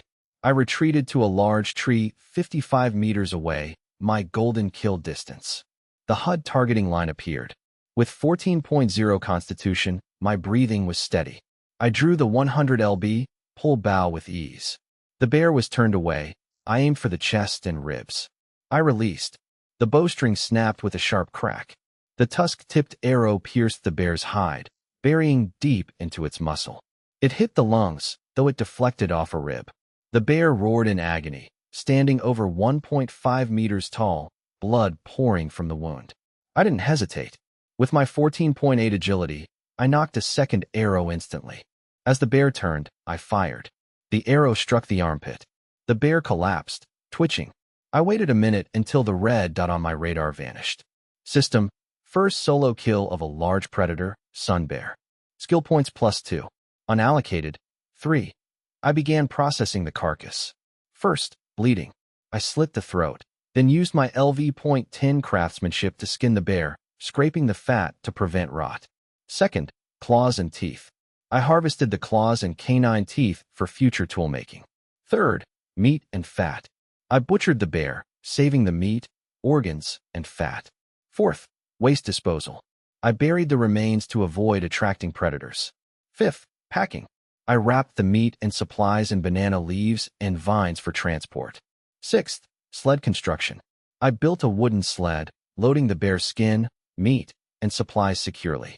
I tested the weight. It was manageable. Hardcore tip: bear fat is an excellent lubricant and leather conditioner. Survival trivia: bleed large game immediately to preserve meat quality. The jungle was lush under the afternoon sun. I hauled the sled, my 14.8 agility making the heavy load feel like a standard workout. 14 minutes later, I reached the cave. Tang Zheng rushed out, stunned by the massive pile of meat and the bear's skin. "Captain, this is..." she stammered. Lin Tiantian gasped, "Wow, you actually did it." Shen Qingxiu emerged, her eyes widening as she took in the sight. Su Man checked me for injuries, her shoulders relaxing only when she saw I was unharmed. I drank from the water trough. Hydration, 82%. Heart rate, 78 BPM. I ate some Rhodomyrtus tomentosa berries. Satiety, 68%. I wiped my mouth and turned to the group. Bear fat is high in calories, and at 29 degrees Celsius with 80% humidity, we're in the prime zone for bacterial spoilage. We have to act now. The spoilage countdown has begun. Within 2 to 3 hours, we must finish butchering, curing, and rendering the fat, or the meat will spoil and become inedible. President Shen stepped up immediately. "We need a task force. Li Yunfan, list the technical requirements and workflows.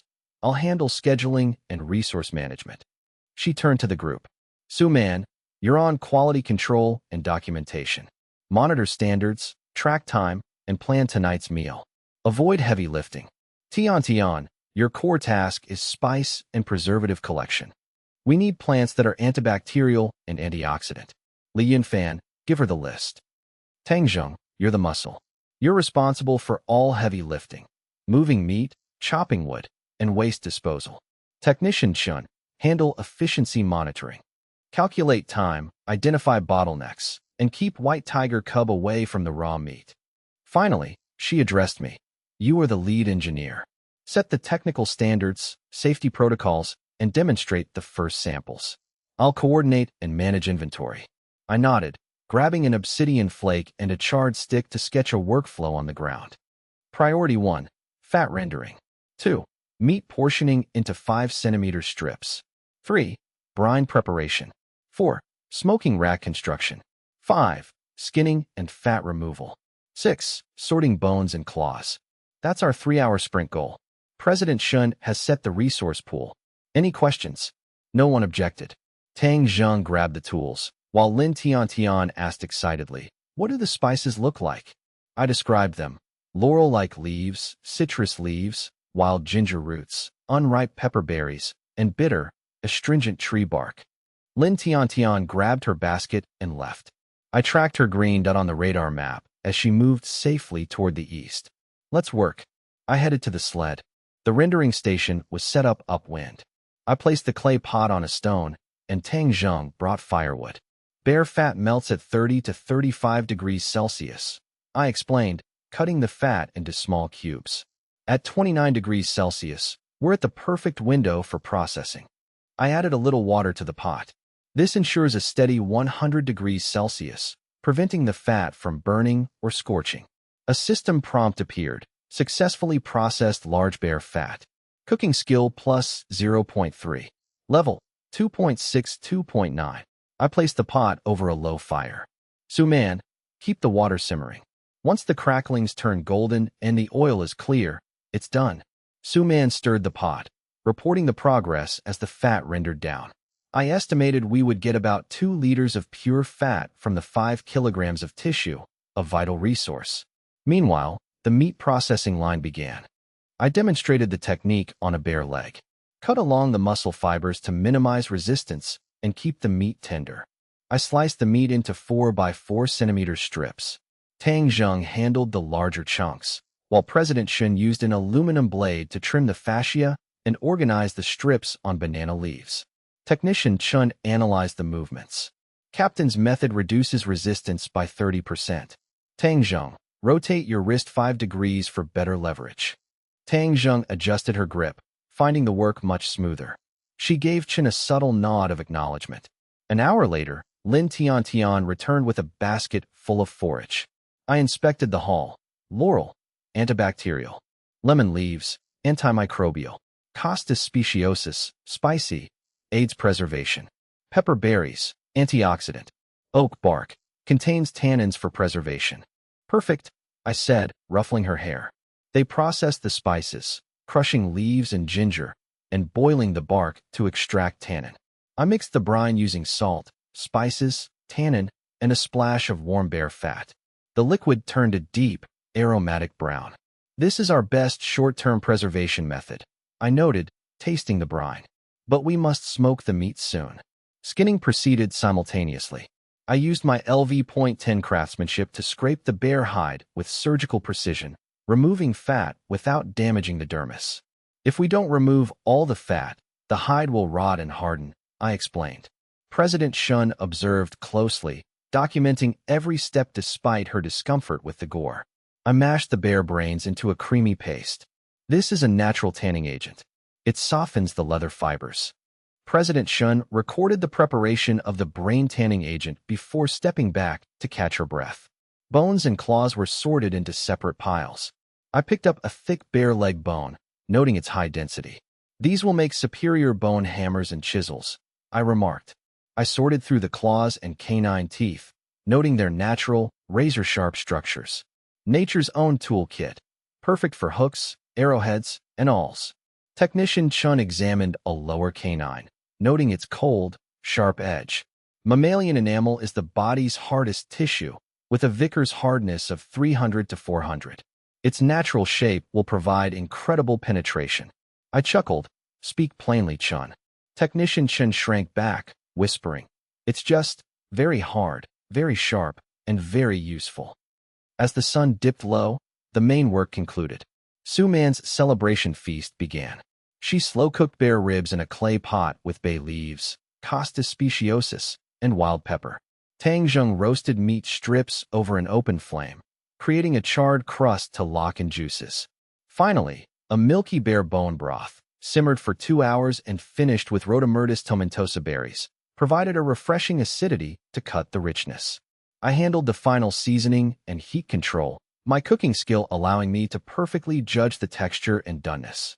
System prompt. Successfully designed and led a complex multi-stage feast. Cooking proficiency plus 0.4. Cooking. LV.2.9 LV.3.3. First completion of Tropical Jungle Feast. Achievement unlocked. Skill point plus 1. Available skill points 3-4. The group sat around the fire in the rock cave, their faces weary but satisfied. The ribs were tender and aromatic, the roasted strips juicy, and the bone broth rich and tangy. Lin Tian ate with gusto, cheeks bulging. This is better than wild boar. Brother Li is the best. Tang Jing ate efficiently, her gaze frequently drifting toward me. President Shin sipped her soup with grace. When our eyes met, she offered a faint, genuine smile, a silent acknowledgement of our growing intimacy. As Su Man served me, her fingers brushed my hand. She offered a gentle, knowing smile. During the break, I checked my status. Available attribute points. 1 available skill points. 4. I invested 1 point into traps and stealth. LV.4.7 LV.5.7. to bolster our reconnaissance and defense. I invested 1 point into cooking, LV.3.3 LV.4.3, to better manage the preservation of over 70 kilograms of meat. I invested 1 point into first aid practice, LV.4.5 LV.5.5, to prepare for future medical needs. Remaining skill points. 1. Reserved for emergencies. The knowledge flooded my mind. Advanced trap layouts, natural preservatives, and surgical techniques. Before nightfall, President Shun presented the bark briefing. Today's results: 65 kilograms of bear meat processed, 2.2 liters of bear fat rendered, 1 hide scraped, 8 kilograms of bone, and a collection of claws/teeth. Resources: salt depleted, 10 milliliters coconut oil used, firewood consumption tripled. New stock of spices acquired. Status: meat strips are being cured. Hide awaits brain tanning. Fat needs storage. Smoking racks need expansion tomorrow. Risks: storage capacity is insufficient for the meat surplus. The team is exhausted. Tomorrow's pace must be adjusted. I scanned the group. Lin Tian and Su Man were fading. Tang Zheng remained alert, but tired. Only President Shin and Technician Shun were fully awake. Great work today, I said. Tomorrow's priorities: expand smoking racks, continue brain tanning, and build a hand-cranked rotisserie. Rest well. By 1830, darkness swallowed the jungle. Lin Tian leaned against my shoulder. My arms are so sore, but I'm so happy we have so much meat. I gently ruffled her hair, and she drifted toward sleep. Su Man hummed softly while washing dishes by the stone trough. President Shin checked the bark ledger by the dying fire, her expression focused. Tang Zheng stood guard at the cave entrance, a silent statue. Technician Chun held the sleeping white tiger cub. Based on the law of conservation of energy, the work you did today is physically impossible, she whispered. I smiled. Here, survival is the only law. Outside, the jungle whispered. In the warmth of the cave, the scent of meat lingered, but in the deep darkness, something was drawn to the smell. Survival trivia: bear fat is rich in saturated fatty acids. When melted and applied to meat, it creates an airtight film that delays oxidation, though it must be paired with smoking or salting in tropical heat. Survival trivia: in high heat, high humidity environments, meat begins to decompose within hours. Without processing, bacterial colonies appear within 4 to 6 hours, and putrefaction becomes evident within 12 hours. Morning light filtered through the cave entrance. Su Man was already up, heating the bear bone broth. Seeing me wake, she smiled. Sir, the soup is ready. I sat up, my joints popping. Lin Tian stirred, nuzzling against my leg. Good morning, brotherly. President Shin sat by the wall, brushing her hair with elegant, city-bred habits. She surveyed the organized piles of meat, fat, and bone, the fruits of our labor. I washed my face at the stone basin, the cold water sharpening my senses. I drank warm bone broth from a bamboo bowl, the acidity of Rhodomyrtus tomentosa and marrow richness fueling me. 2 groups today, I announced. I'll head to the salt field to gather salt and scout. You stay to process the bear meat, expand the smoking racks, and hang the cured meat. Tang Zheng, standing guard, turned with a sharp gaze. Captain, I'll go with you. You're needed here for heavy lifting, I replied. Chun, guide Tang Zheng on the rack construction so she doesn't break it. Chun, clutching the white tiger cub, murmured, understood, triangular stability, torque distribution. Lin Tian jumped up. I'll go find more aromatic leaves. Stay in the safe zone, I instructed, ruffling her hair. At 8:30, I departed. Equipped with a rattan basket, aluminum blade, and wave breaker bow, I moved effortlessly through the forest, my 14.8 agility making the rough terrain feel like a park path. My radar map showed 4 green dots at the cave and scattered yellow ones. The salt field marker pulsed in the southeast. I soon reached the gray rock cliffs. The salt field was a sea-eroded terrace. I scraped the salt crust from the rock with my aluminum blade. System: rock salt, 75 to 80% purity. Suggests secondary purification to reduce bitterness. System: Sesuvium portulacastrum, succulent, edible, rich in electrolytes. I ate some Sesuvium portulacastrum, boosting my hydration and satiety.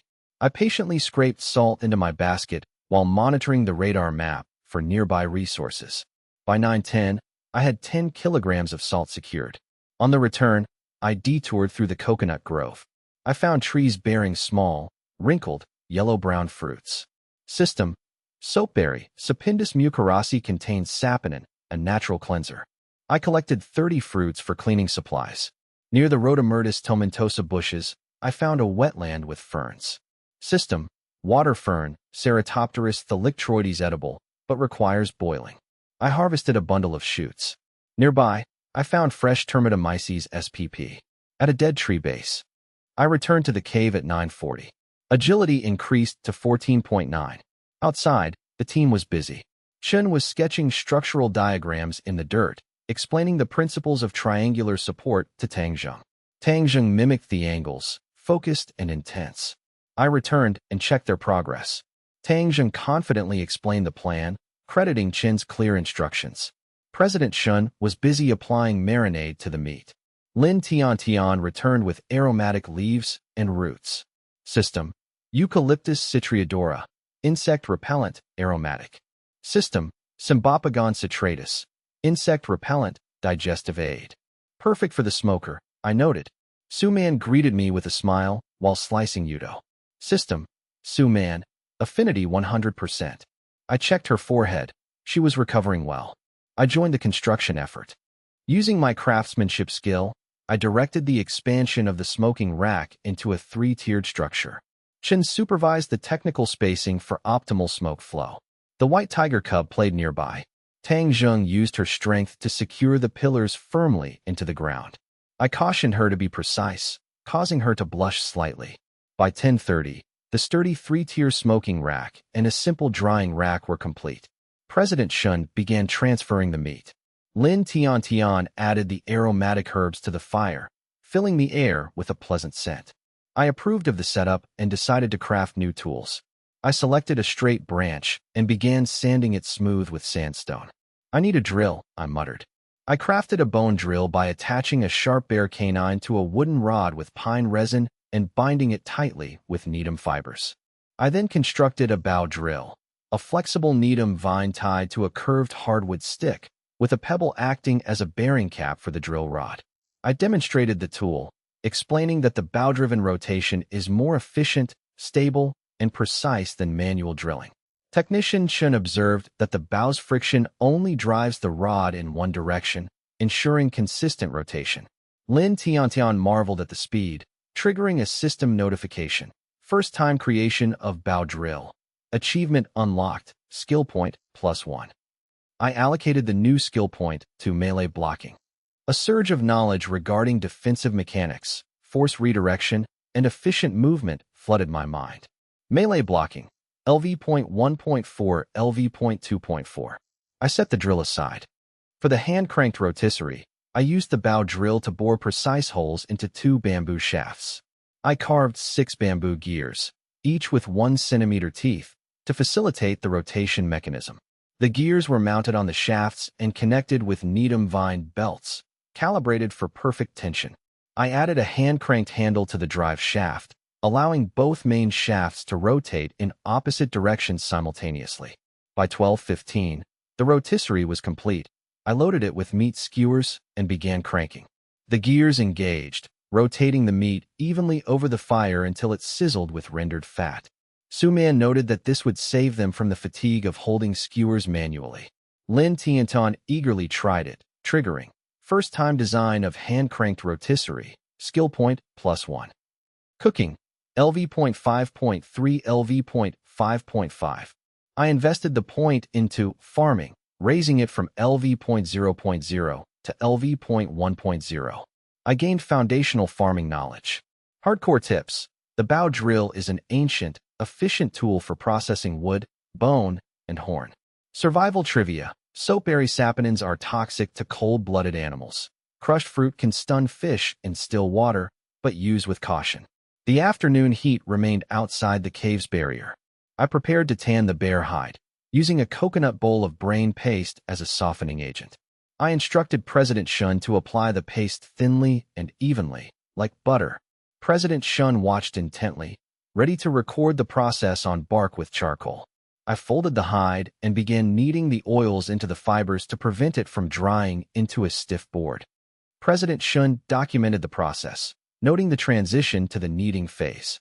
Lin Tiantian approached, curious about the strange scent of the brain paste. I remarked that it smelled better than manure, causing President Shun to suppress a smile. I knelt, using my body weight to force the paste deep into the hide's fibers.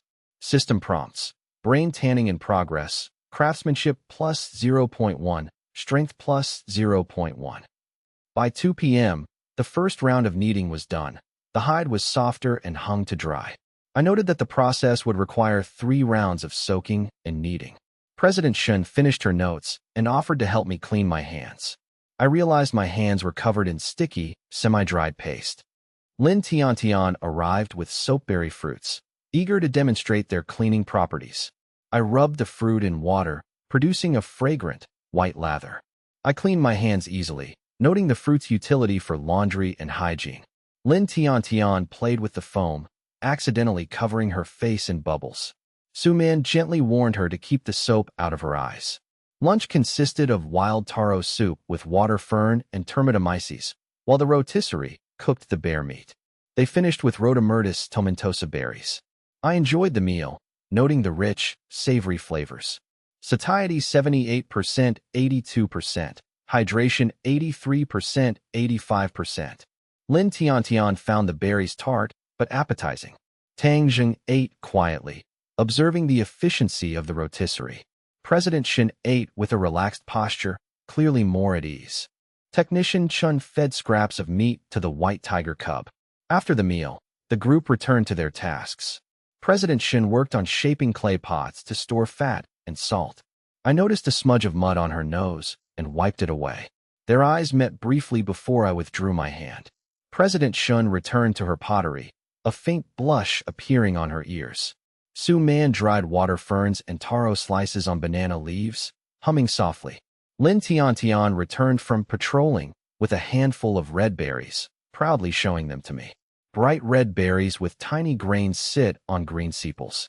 The system identifies them: Dichesnia indica, snakeberry, edible, sweet, rich in vitamin C and organic acids. The whole plant has medicinal properties. It's edible, I say, eating one. The sweet tart juice bursts on my tongue.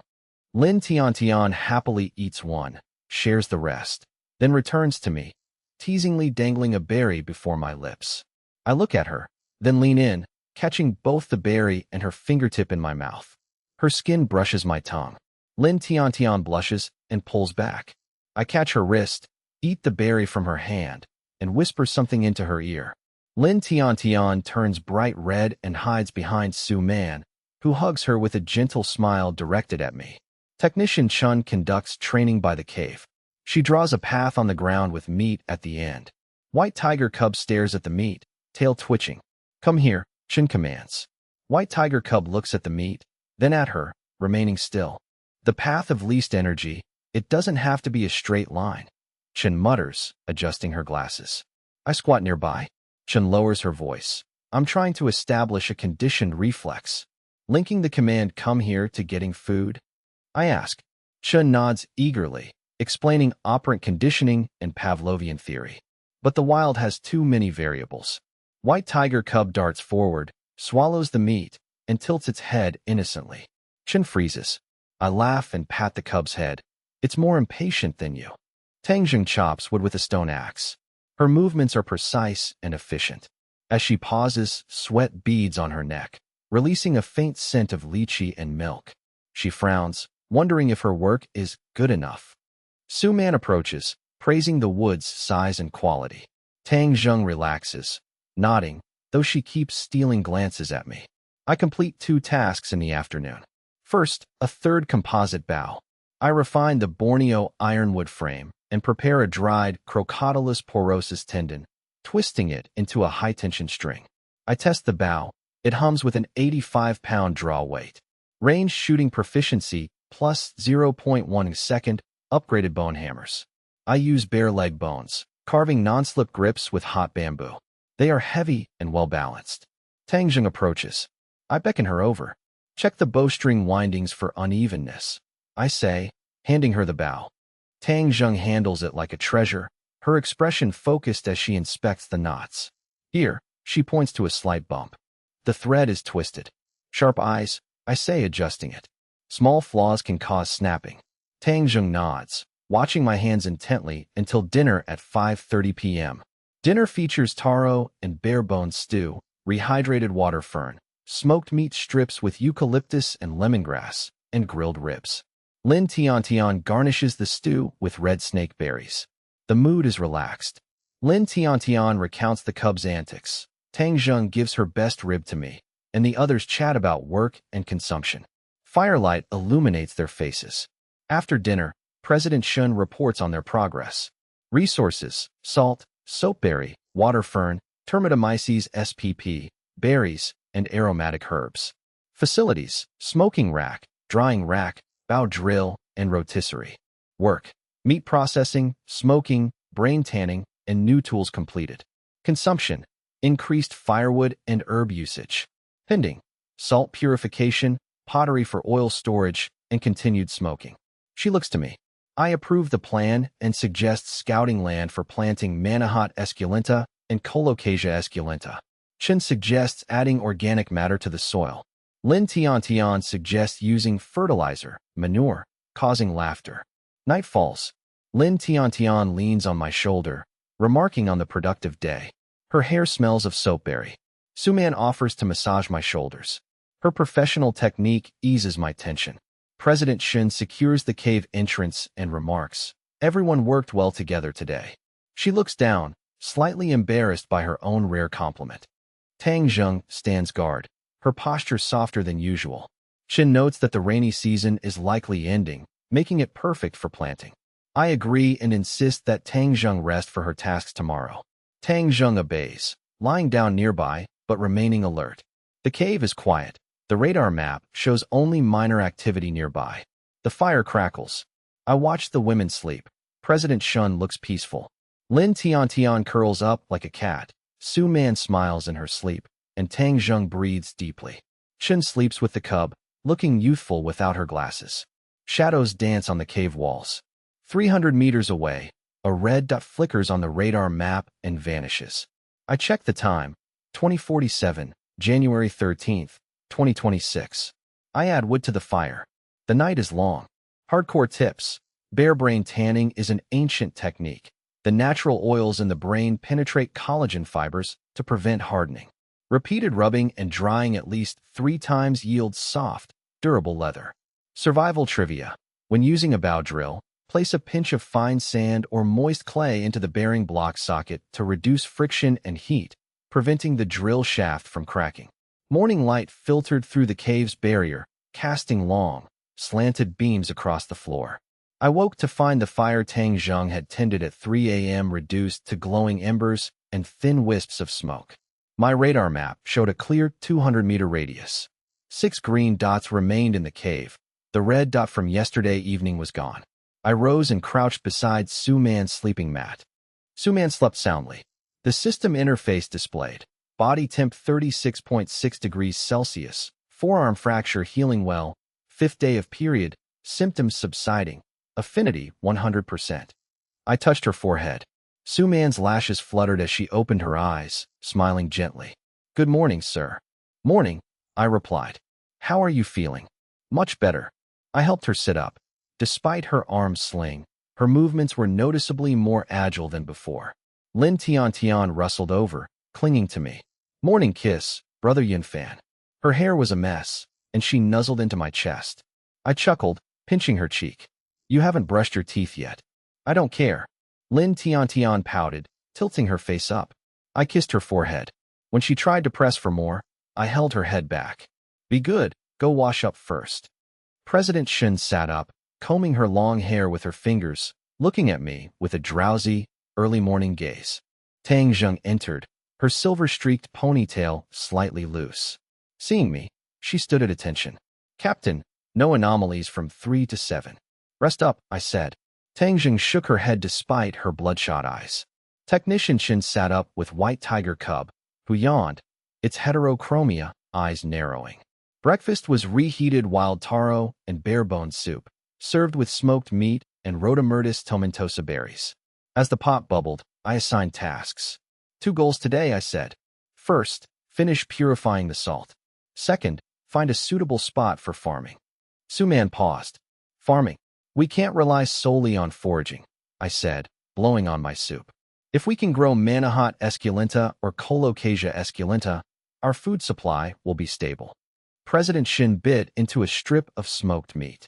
What are the requirements? Good drainage, deep soil, partial shade, and proximity to water without being in a flood-prone basin, I explained. Technician Shin added, we also need to consider soil pH and fertility. Tropical topsoil is thin. We'll compost, I said. Tian, help Su Man with the salt and gather some wild vegetables. Lin Tian beamed. Mission accepted. President Shun, keep an eye on the meat and pottery. Tang Zheng, cut 30 wrist-thick Thersostoches siamensis stalks. Tang Zheng nodded. Technician Shun and I will scout for land, I said, finishing my soup. We'll be back by noon. At 8:30 a.m., the camp began its work. Su Man set up the pot at the cave entrance to boil the salt. Lin Tian tended the fire, watching the brine. Low heat, Su Man instructed, stirring with a bamboo strip. High heat will burn it.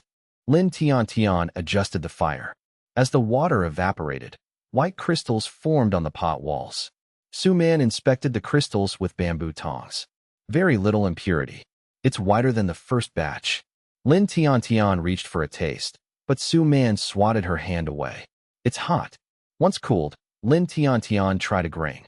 Her face scrunched up. Wow. So salty. Pure. Su Man smiled. We should get about 6 kilograms. Elsewhere, President Shun checked the smoked meat, turning the strips and adding lemongrass and eucalyptus leaves for flavor. She pressed the bare hide, which was drying and hardening. Recalling my technique, she massaged the leather to soften it. Seeing cracks in the drying pottery, she mixed more kaolin to make spares. Tang Zheng headed toward the bamboo grove with her stone axe and bamboo bow. Through the morning mist, she found the Thersostoches siamensis and began chopping. Her movements were precise, the sharp stone axe biting into the bamboo joints. Her skin flushed with exertion, and her ponytail swayed as she worked. A faint scent of lychee and milk drifted from her, though she remained focused on her task. I, Technician Shun, and White Tiger Cub headed northwest. I scanned the jungle, the system interface identifying flora as they passed. Psychotria rubra, rubiaceae shrub. Crushed leaves can be used as an anti-inflammatory. Canaris sp. Vine. Tough fibers for rope making. Melastoma candidum. Flowers and leaves are edible and contain vitamin C. I shared some red berries with Technician Shun. Satiety plus 5%. Hydration plus 3%. Technician Shun examined the ground. 5 centimeters of humus, she noted, poking the soil. But the clay content is high. Drainage might be an issue during the rainy season. I inspected the dark brown, clumpy soil. Over there, Technician Shun pointed to a rocky outcrop. Thin soil, but excellent drainage. Longer sun exposure, though. It might dry out too fast, I finished. Technician Shun nodded, impressed. You know this? Just a guess. I laughed, pulling her up. As she stood, Technician Shun grew dizzy and tripped over a tree root, losing her balance. Careful. I caught her instantly, pulling her into my chest to steady her. My hand firmly supported her side, inadvertently pressing against the soft curve of her chest. Technician Shun froze, her face turning bright red. Her glasses slipped, and she was unable to speak, breathing rapidly.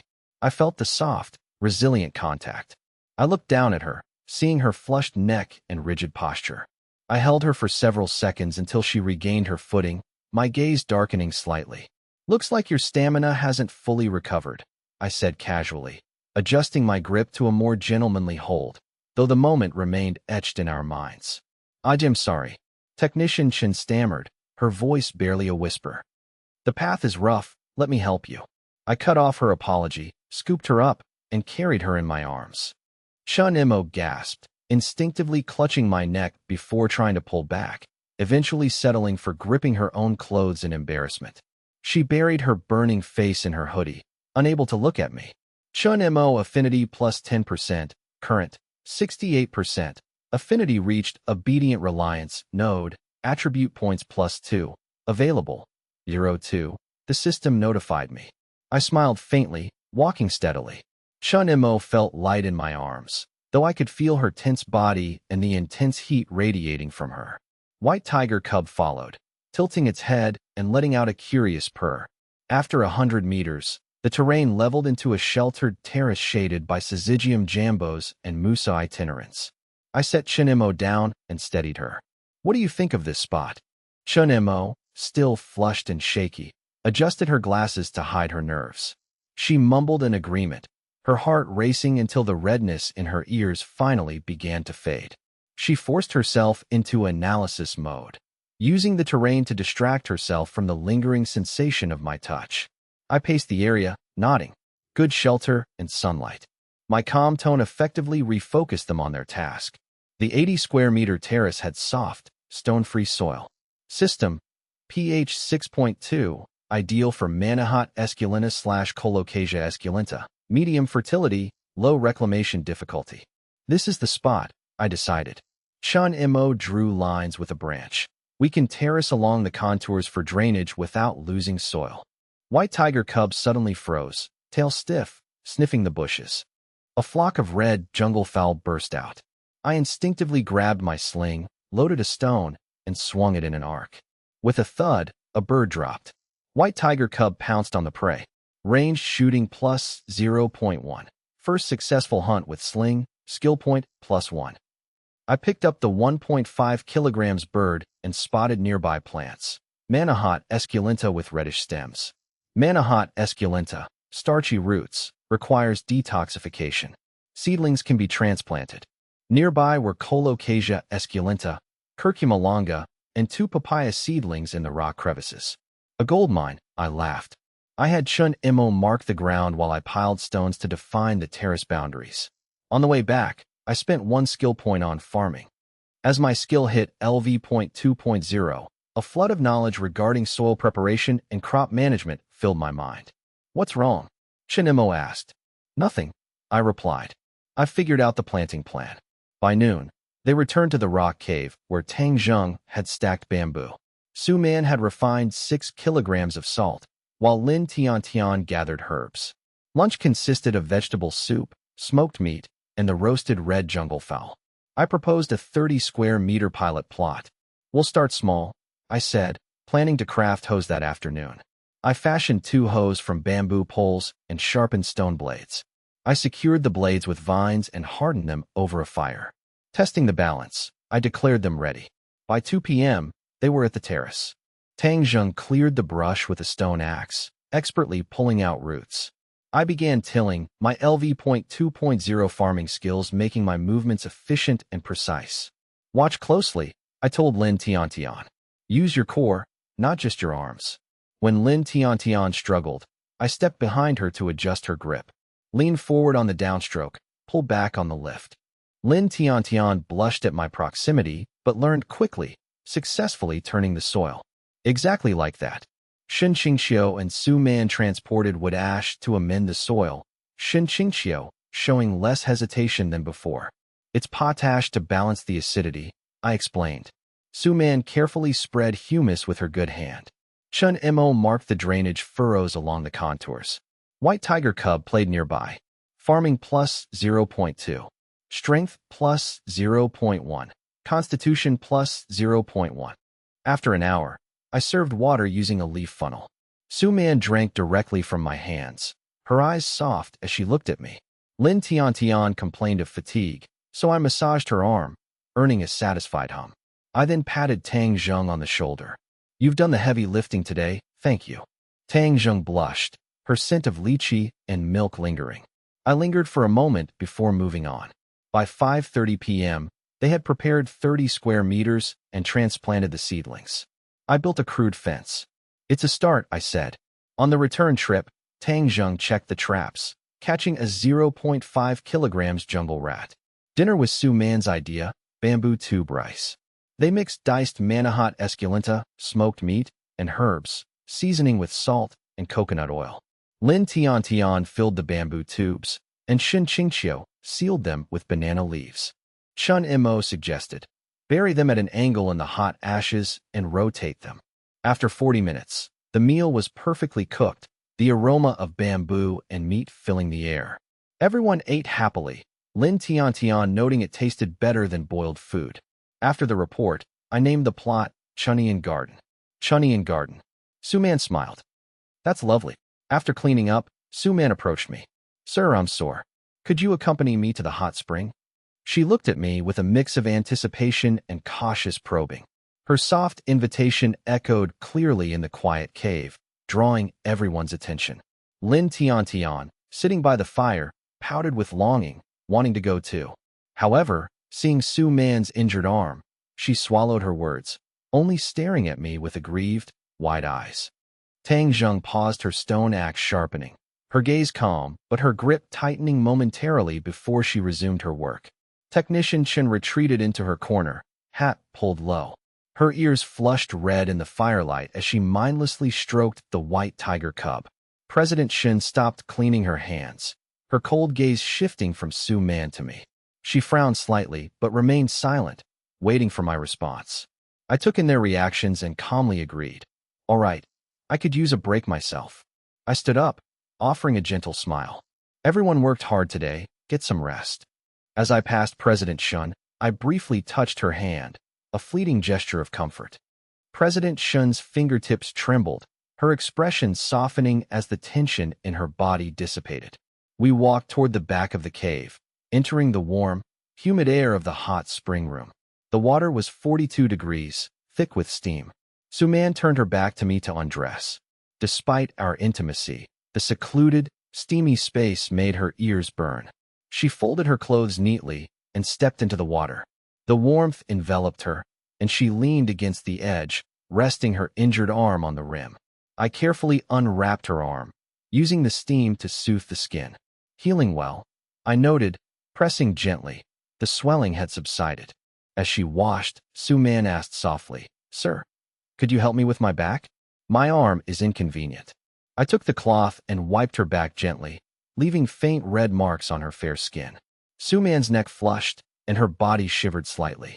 When I flew international routes, she whispered, I was rarely home. My plants always died from neglect. I remained silent, continuing my task. Returning to a dark apartment in the middle of the night, I used to wish for a place where someone was waiting, keeping a light on for me. You have that now, I replied.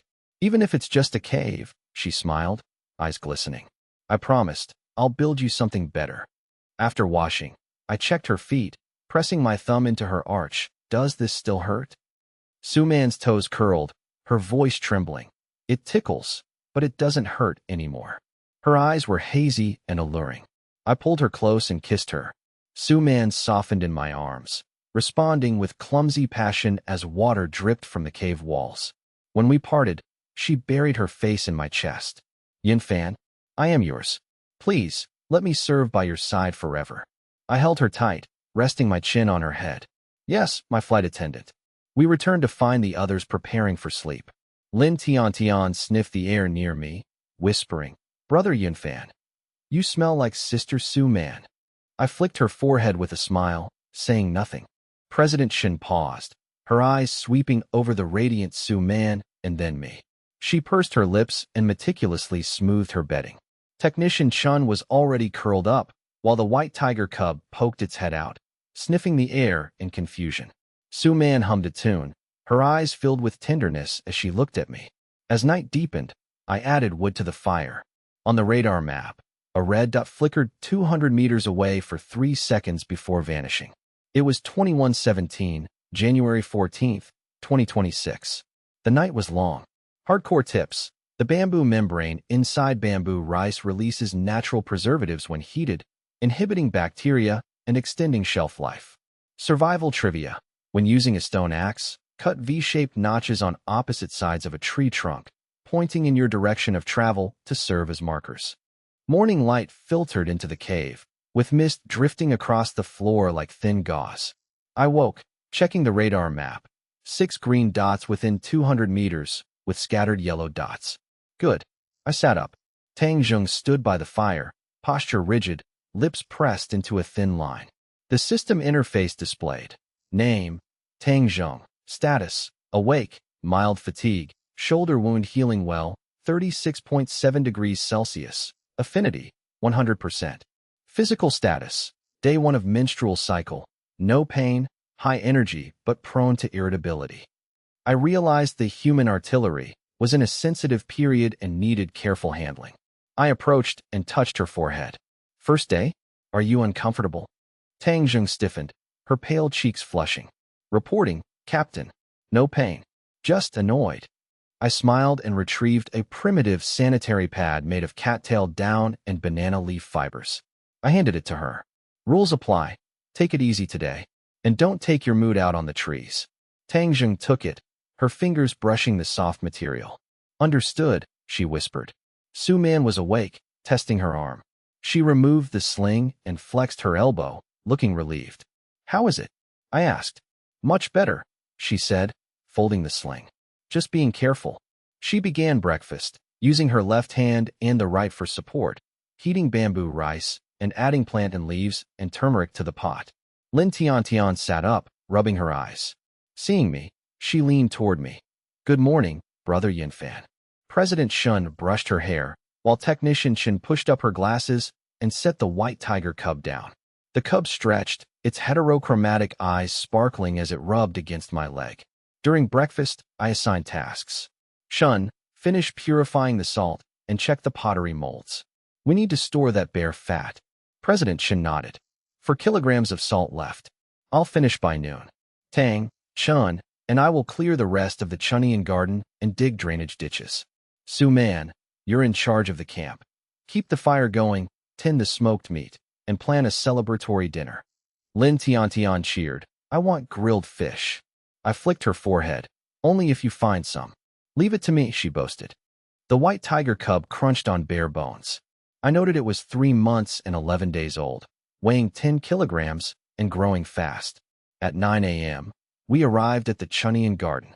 The morning mist cleared, revealing the terrace. The 30 square meters of soil tilled yesterday lay exposed, dark and mixed with wood ash. I wielded my stone hoe with ease thanks to my LV.2.0 farming skill. I assigned tasks. Tang Zheng, use your strength to cut the thick roots of the remaining shrubs, but don't pull them out. Chen Mo, mark the furrow boundaries and slopes as planned. I'll handle the tilling.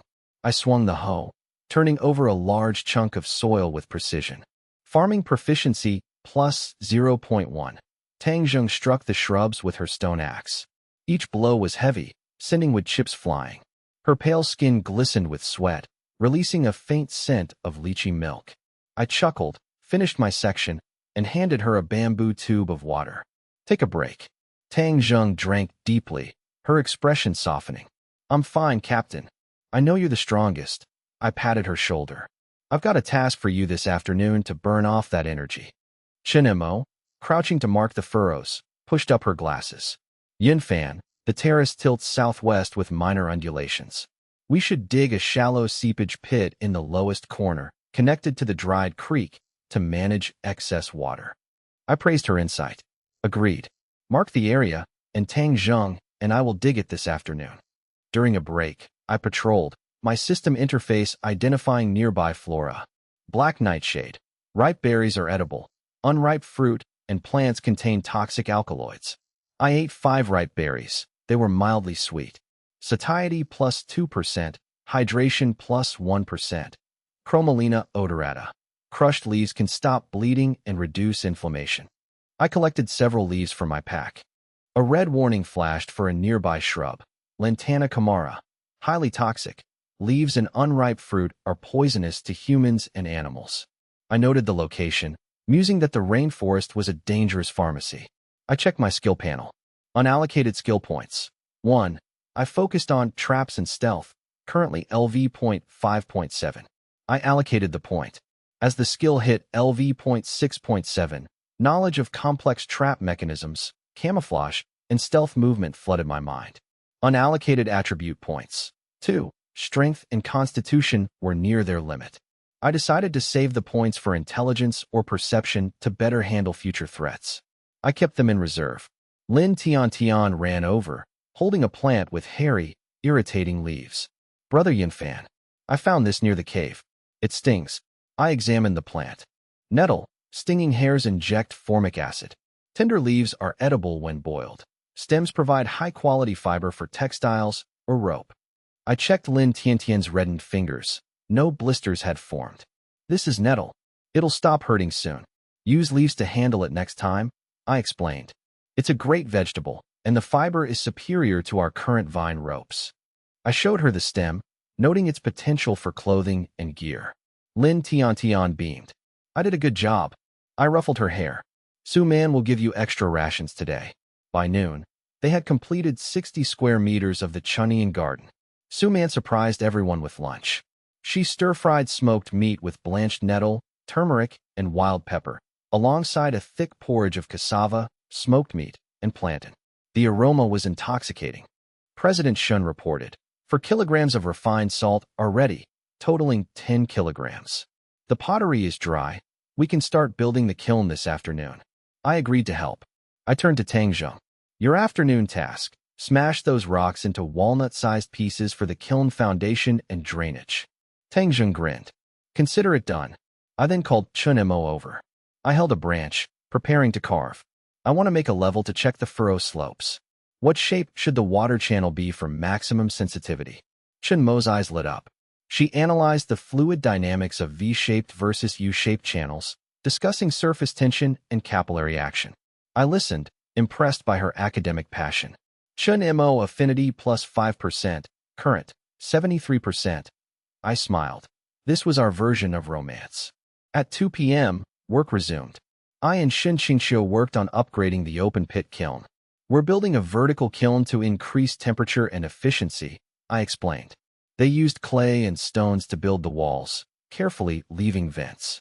This will allow for more uniform heat and potential glazing, I noted. Shin Qingxiu asked, what about the glaze formula? Wood ash and clay, or mineral powder? I joked. We're turning this workshop into a professional facility. Shin Qingxiu smirked. You'll have to pay me. Nearby, Tang Zheng rhythmically smashed rocks, her pale skin flushed with exertion. A pile of crushed stone grew quickly. Tang Zheng then began digging the seepage pit in the garden corner. Chun Mo adjusted his glasses, explaining that the pit base requires gravel and coarse sand for filtration, with drainage channels following the natural slope toward the dry creek bed.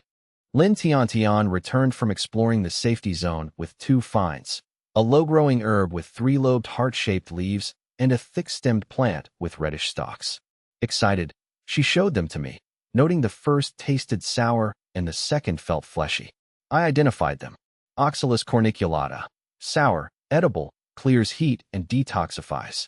Talinum paniculatum, tender stems and leaves are edible, suitable for stir-fries or soups. I praised her discovery, but warned her not to taste unidentified plants without my approval. Lin Tiantian stuck out her tongue, claiming the plants just looked honest.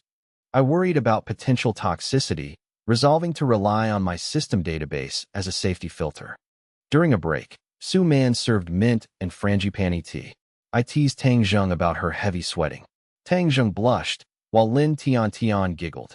I allocated 1 point to perception. Perception rose to 14.3, sharpening my senses to ambient humidity, wind, and distant foliage movements. I allocated another point to intelligence. Intelligence rose to 12.5, enhancing my ability to synthesize technical knowledge like kiln structure and fiber extraction. I reason that higher perception ensures safety, while higher intelligence helps me grasp Chun Mo's physics and fiber processing. White tiger cub patrolled the garden perimeter, chasing away jungle rats. Work ended at 5:30 p.m. The pottery kiln was built, awaiting drying. The 60-square-meter Chunian garden was fully cleared and drained. Bear oil was stored in a cool place. The team felt exhausted but satisfied. Dinner was a hearty stew of smoked meat, manihot esculenta, and wild greens. President Shun reported progress, and I noted their significant strides in food and supply security. The group relaxed by the fire. I rested with Lin Tiantian nearby, while Su Man massaged my shoulders. President Shun recorded notes. Chen Mo played with White Tiger Cub, and Tang Zheng sat peacefully. I proposed a harvest festival once the Chunian garden produced its first crops. Lin Tian asked if it was for the gods. I clarified it was to celebrate our own labor, requiring everyone to perform. The group excitedly planned their contributions: singing, tea service, logistics, animal tricks, and security. I held Su Man's hand, and she squeezed back affectionately. I caught Chinmo's gaze. She shyly blinked behind her glasses. The fire crackled. Hardcore tip: neutralize nettle stings with soapy water or soothing plant juices like aloe or mint. Survival trivia: large leaf plants like banana or Colocasia esculenta often indicate nearby groundwater. Morning mist seeped into the rock cave, carrying the scent of damp earth. I sat up and surveyed the cave. President Shun was grooming her hair. The system displayed her status: mild fatigue, 36.8 degrees Celsius. Status: poor sleep, mild heatstroke symptoms. I checked her forehead. She felt warm and clammy. I handed her water, warning of the stifling heat outside. She drank, her voice uncharacteristically soft as she acknowledged me. Tangjung stood guard. System status: high energy, 36.7 degrees Celsius. Status: second day of menstrual cycle, stable mood, needs physical outlet. I tasked her with chopping hardwood to help her vent energy. Tangjung accepted eagerly.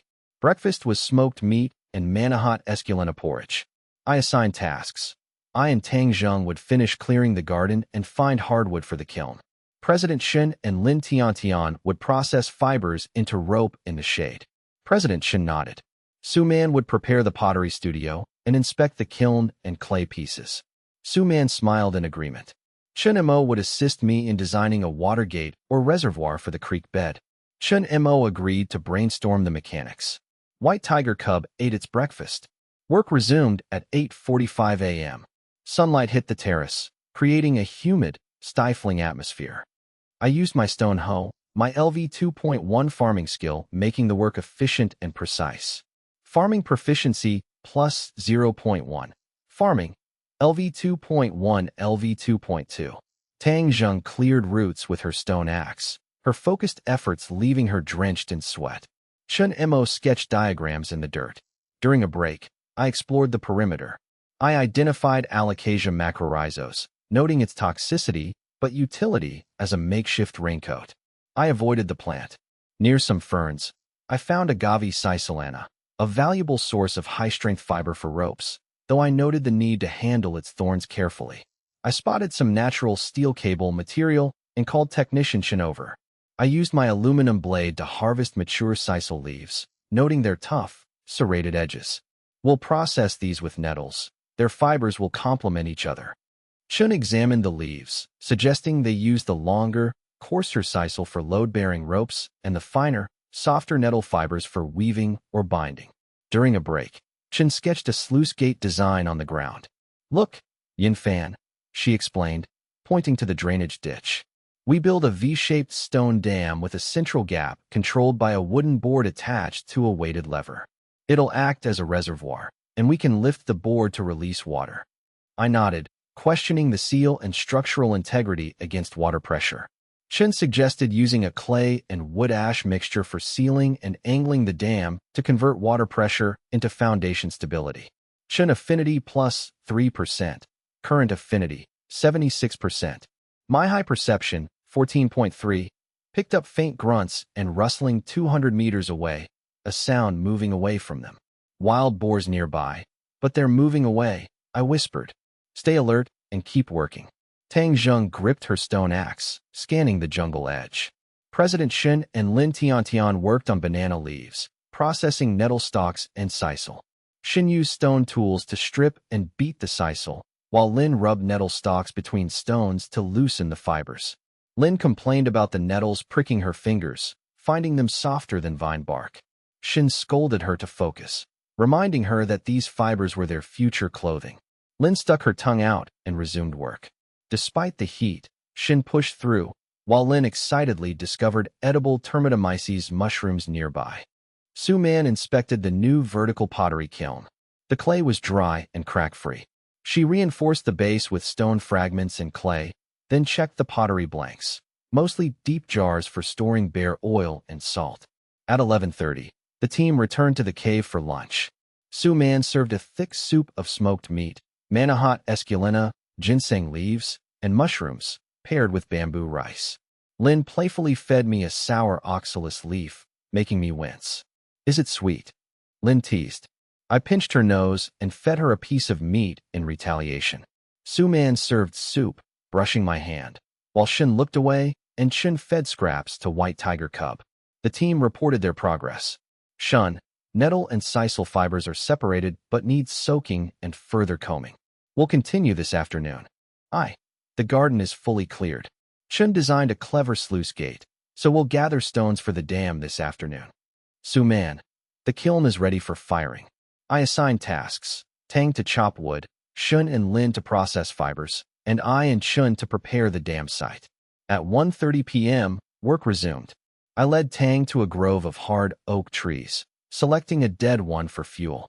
Tang began chopping.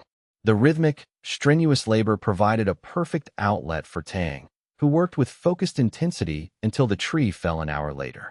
Meanwhile, at the creek bed, I and Shun selected a narrow spot for the sluice gate. My strength, 14.9, allowed me to move heavy stones with ease. I discovered some Persicaria hydropiper nearby and harvested it for seasoning. This will add flavor to our soup, I noted. Shun refined the design, suggesting using a wooden spear for the lever and kaolin clay for the seal. Shun slipped while moving a flat stone. I caught her, causing her glasses to tilt and her face to flush bright red. I straightened her glasses, joking that their national treasure scholar couldn't afford to break them. Shun thanked me quietly, her ears burning as she returned to her sketches. Shun affinity plus 2%. Current affinity, 78%. At 4:30 p.m., as they prepared to leave, 3 red dots appeared on the radar map, rushing toward them. I pulled Shun behind a boulder, warning her of the incoming threat. I drew my wave breaker, bow, while White Tiger Cub growled. 3 Sus scrofa vitatus burst from the brush, likely drawn by the earlier tree felling. I told Shun to stay put and stepped out. With LV 8.5 range shooting and high perception, I took aim. The first arrow pierced the lead boar's eye, killing it instantly. As the other 2 charged, I dropped the bow and drew my boar tusk spear. I dodged the second boar, stabbing its neck and tripping it with my foot. As the third boar lunged, I ducked and drove the spear upward into its jaw, piercing its brain. The boar collapsed. The fight lasted less than a minute. I stood over the carcasses, breathing heavily but alert. Stamina, 75%, 68%. Chun watched from behind the rock, her eyes wide with shock and newfound admiration. I successfully hunted several wild boars using my homemade short spear, displaying exceptional melee skills and composure. Melee blocking plus 0.2, skill point plus 1, technician chin affinity plus 8%, total 86%. Affinity reached the adoration/heartbeat threshold. Technician chin affinity reward, 3 attribute points. Attribute points, 0.3. I realized the intellectual Chun was impressed by my violent aesthetics. I quickly bled the 3 boars and tied their hooves with vines, constructing a makeshift drag to haul them back one by one. It's fine, I told a shaken Chun. We got an early gift for our harvest festival. Tonight, we feast on braised boar trotters. 6:30 p.m., cave camp. I returned with the first boar and, with Tang Zheng's help, hauled the remaining 2 back, drawing gasps from the group. Lin Tian was curious yet fearful. Su-man planned the preservation, while President Shin worried about the limited smoking and drying capacity. Dinner featured boar meat mushroom soup, roasted Manhua esculenta, and fresh liver, with Su-man adding water pepper leaves for a spicy kick. After dinner, I stood up, looking at the 3 boars piled in the twilight. I grabbed my bone knife. Tang Zheng, help me butcher. Su-man, Tian, handle the organs. Shun and Chun, prep the smoking racks. I and Tang Zheng pinned the first boar. I placed my bone knife at the jaw. Tang Zheng held her aluminum blade to the neck. Go! They cut in unison, I slicing down the center, while Tang Zheng expertly severed the neck ligaments. Their blades crossed under the firelight. I handled the heavy work, splitting bone and separating ribs with powerful, rhythmic strikes. Tang Zheng's movements were delicate, peeling skin and deboning joints with surgical precision, ensuring zero waste. Su Man and Lin Tiantian processed the meat, cutting ribs and cleaning organs with increasing speed as the pile grew. President Shun and Chen cleared the racks, prepared salt, and organized the smoking materials. I and Tang Zheng moved to the second boar, sweat and blood staining us as we worked tirelessly. The cycle of hacking, splitting, and peeling continued. For the third boar, I switched to a boar tusk short spear for precision cuts, while Tang Zheng took over the heavy shoulder work. The camp was filled with the sound of blades and sharp commands. Too much gristle, slice with the grain. Save the liver for breakfast. Hang the hides for tanning. Everyone worked in focused silence, a mountain of meat growing under the flickering firelight. As the last bone was cleaned, I stood up, planting my spear. Tang Jing shook her sore hands.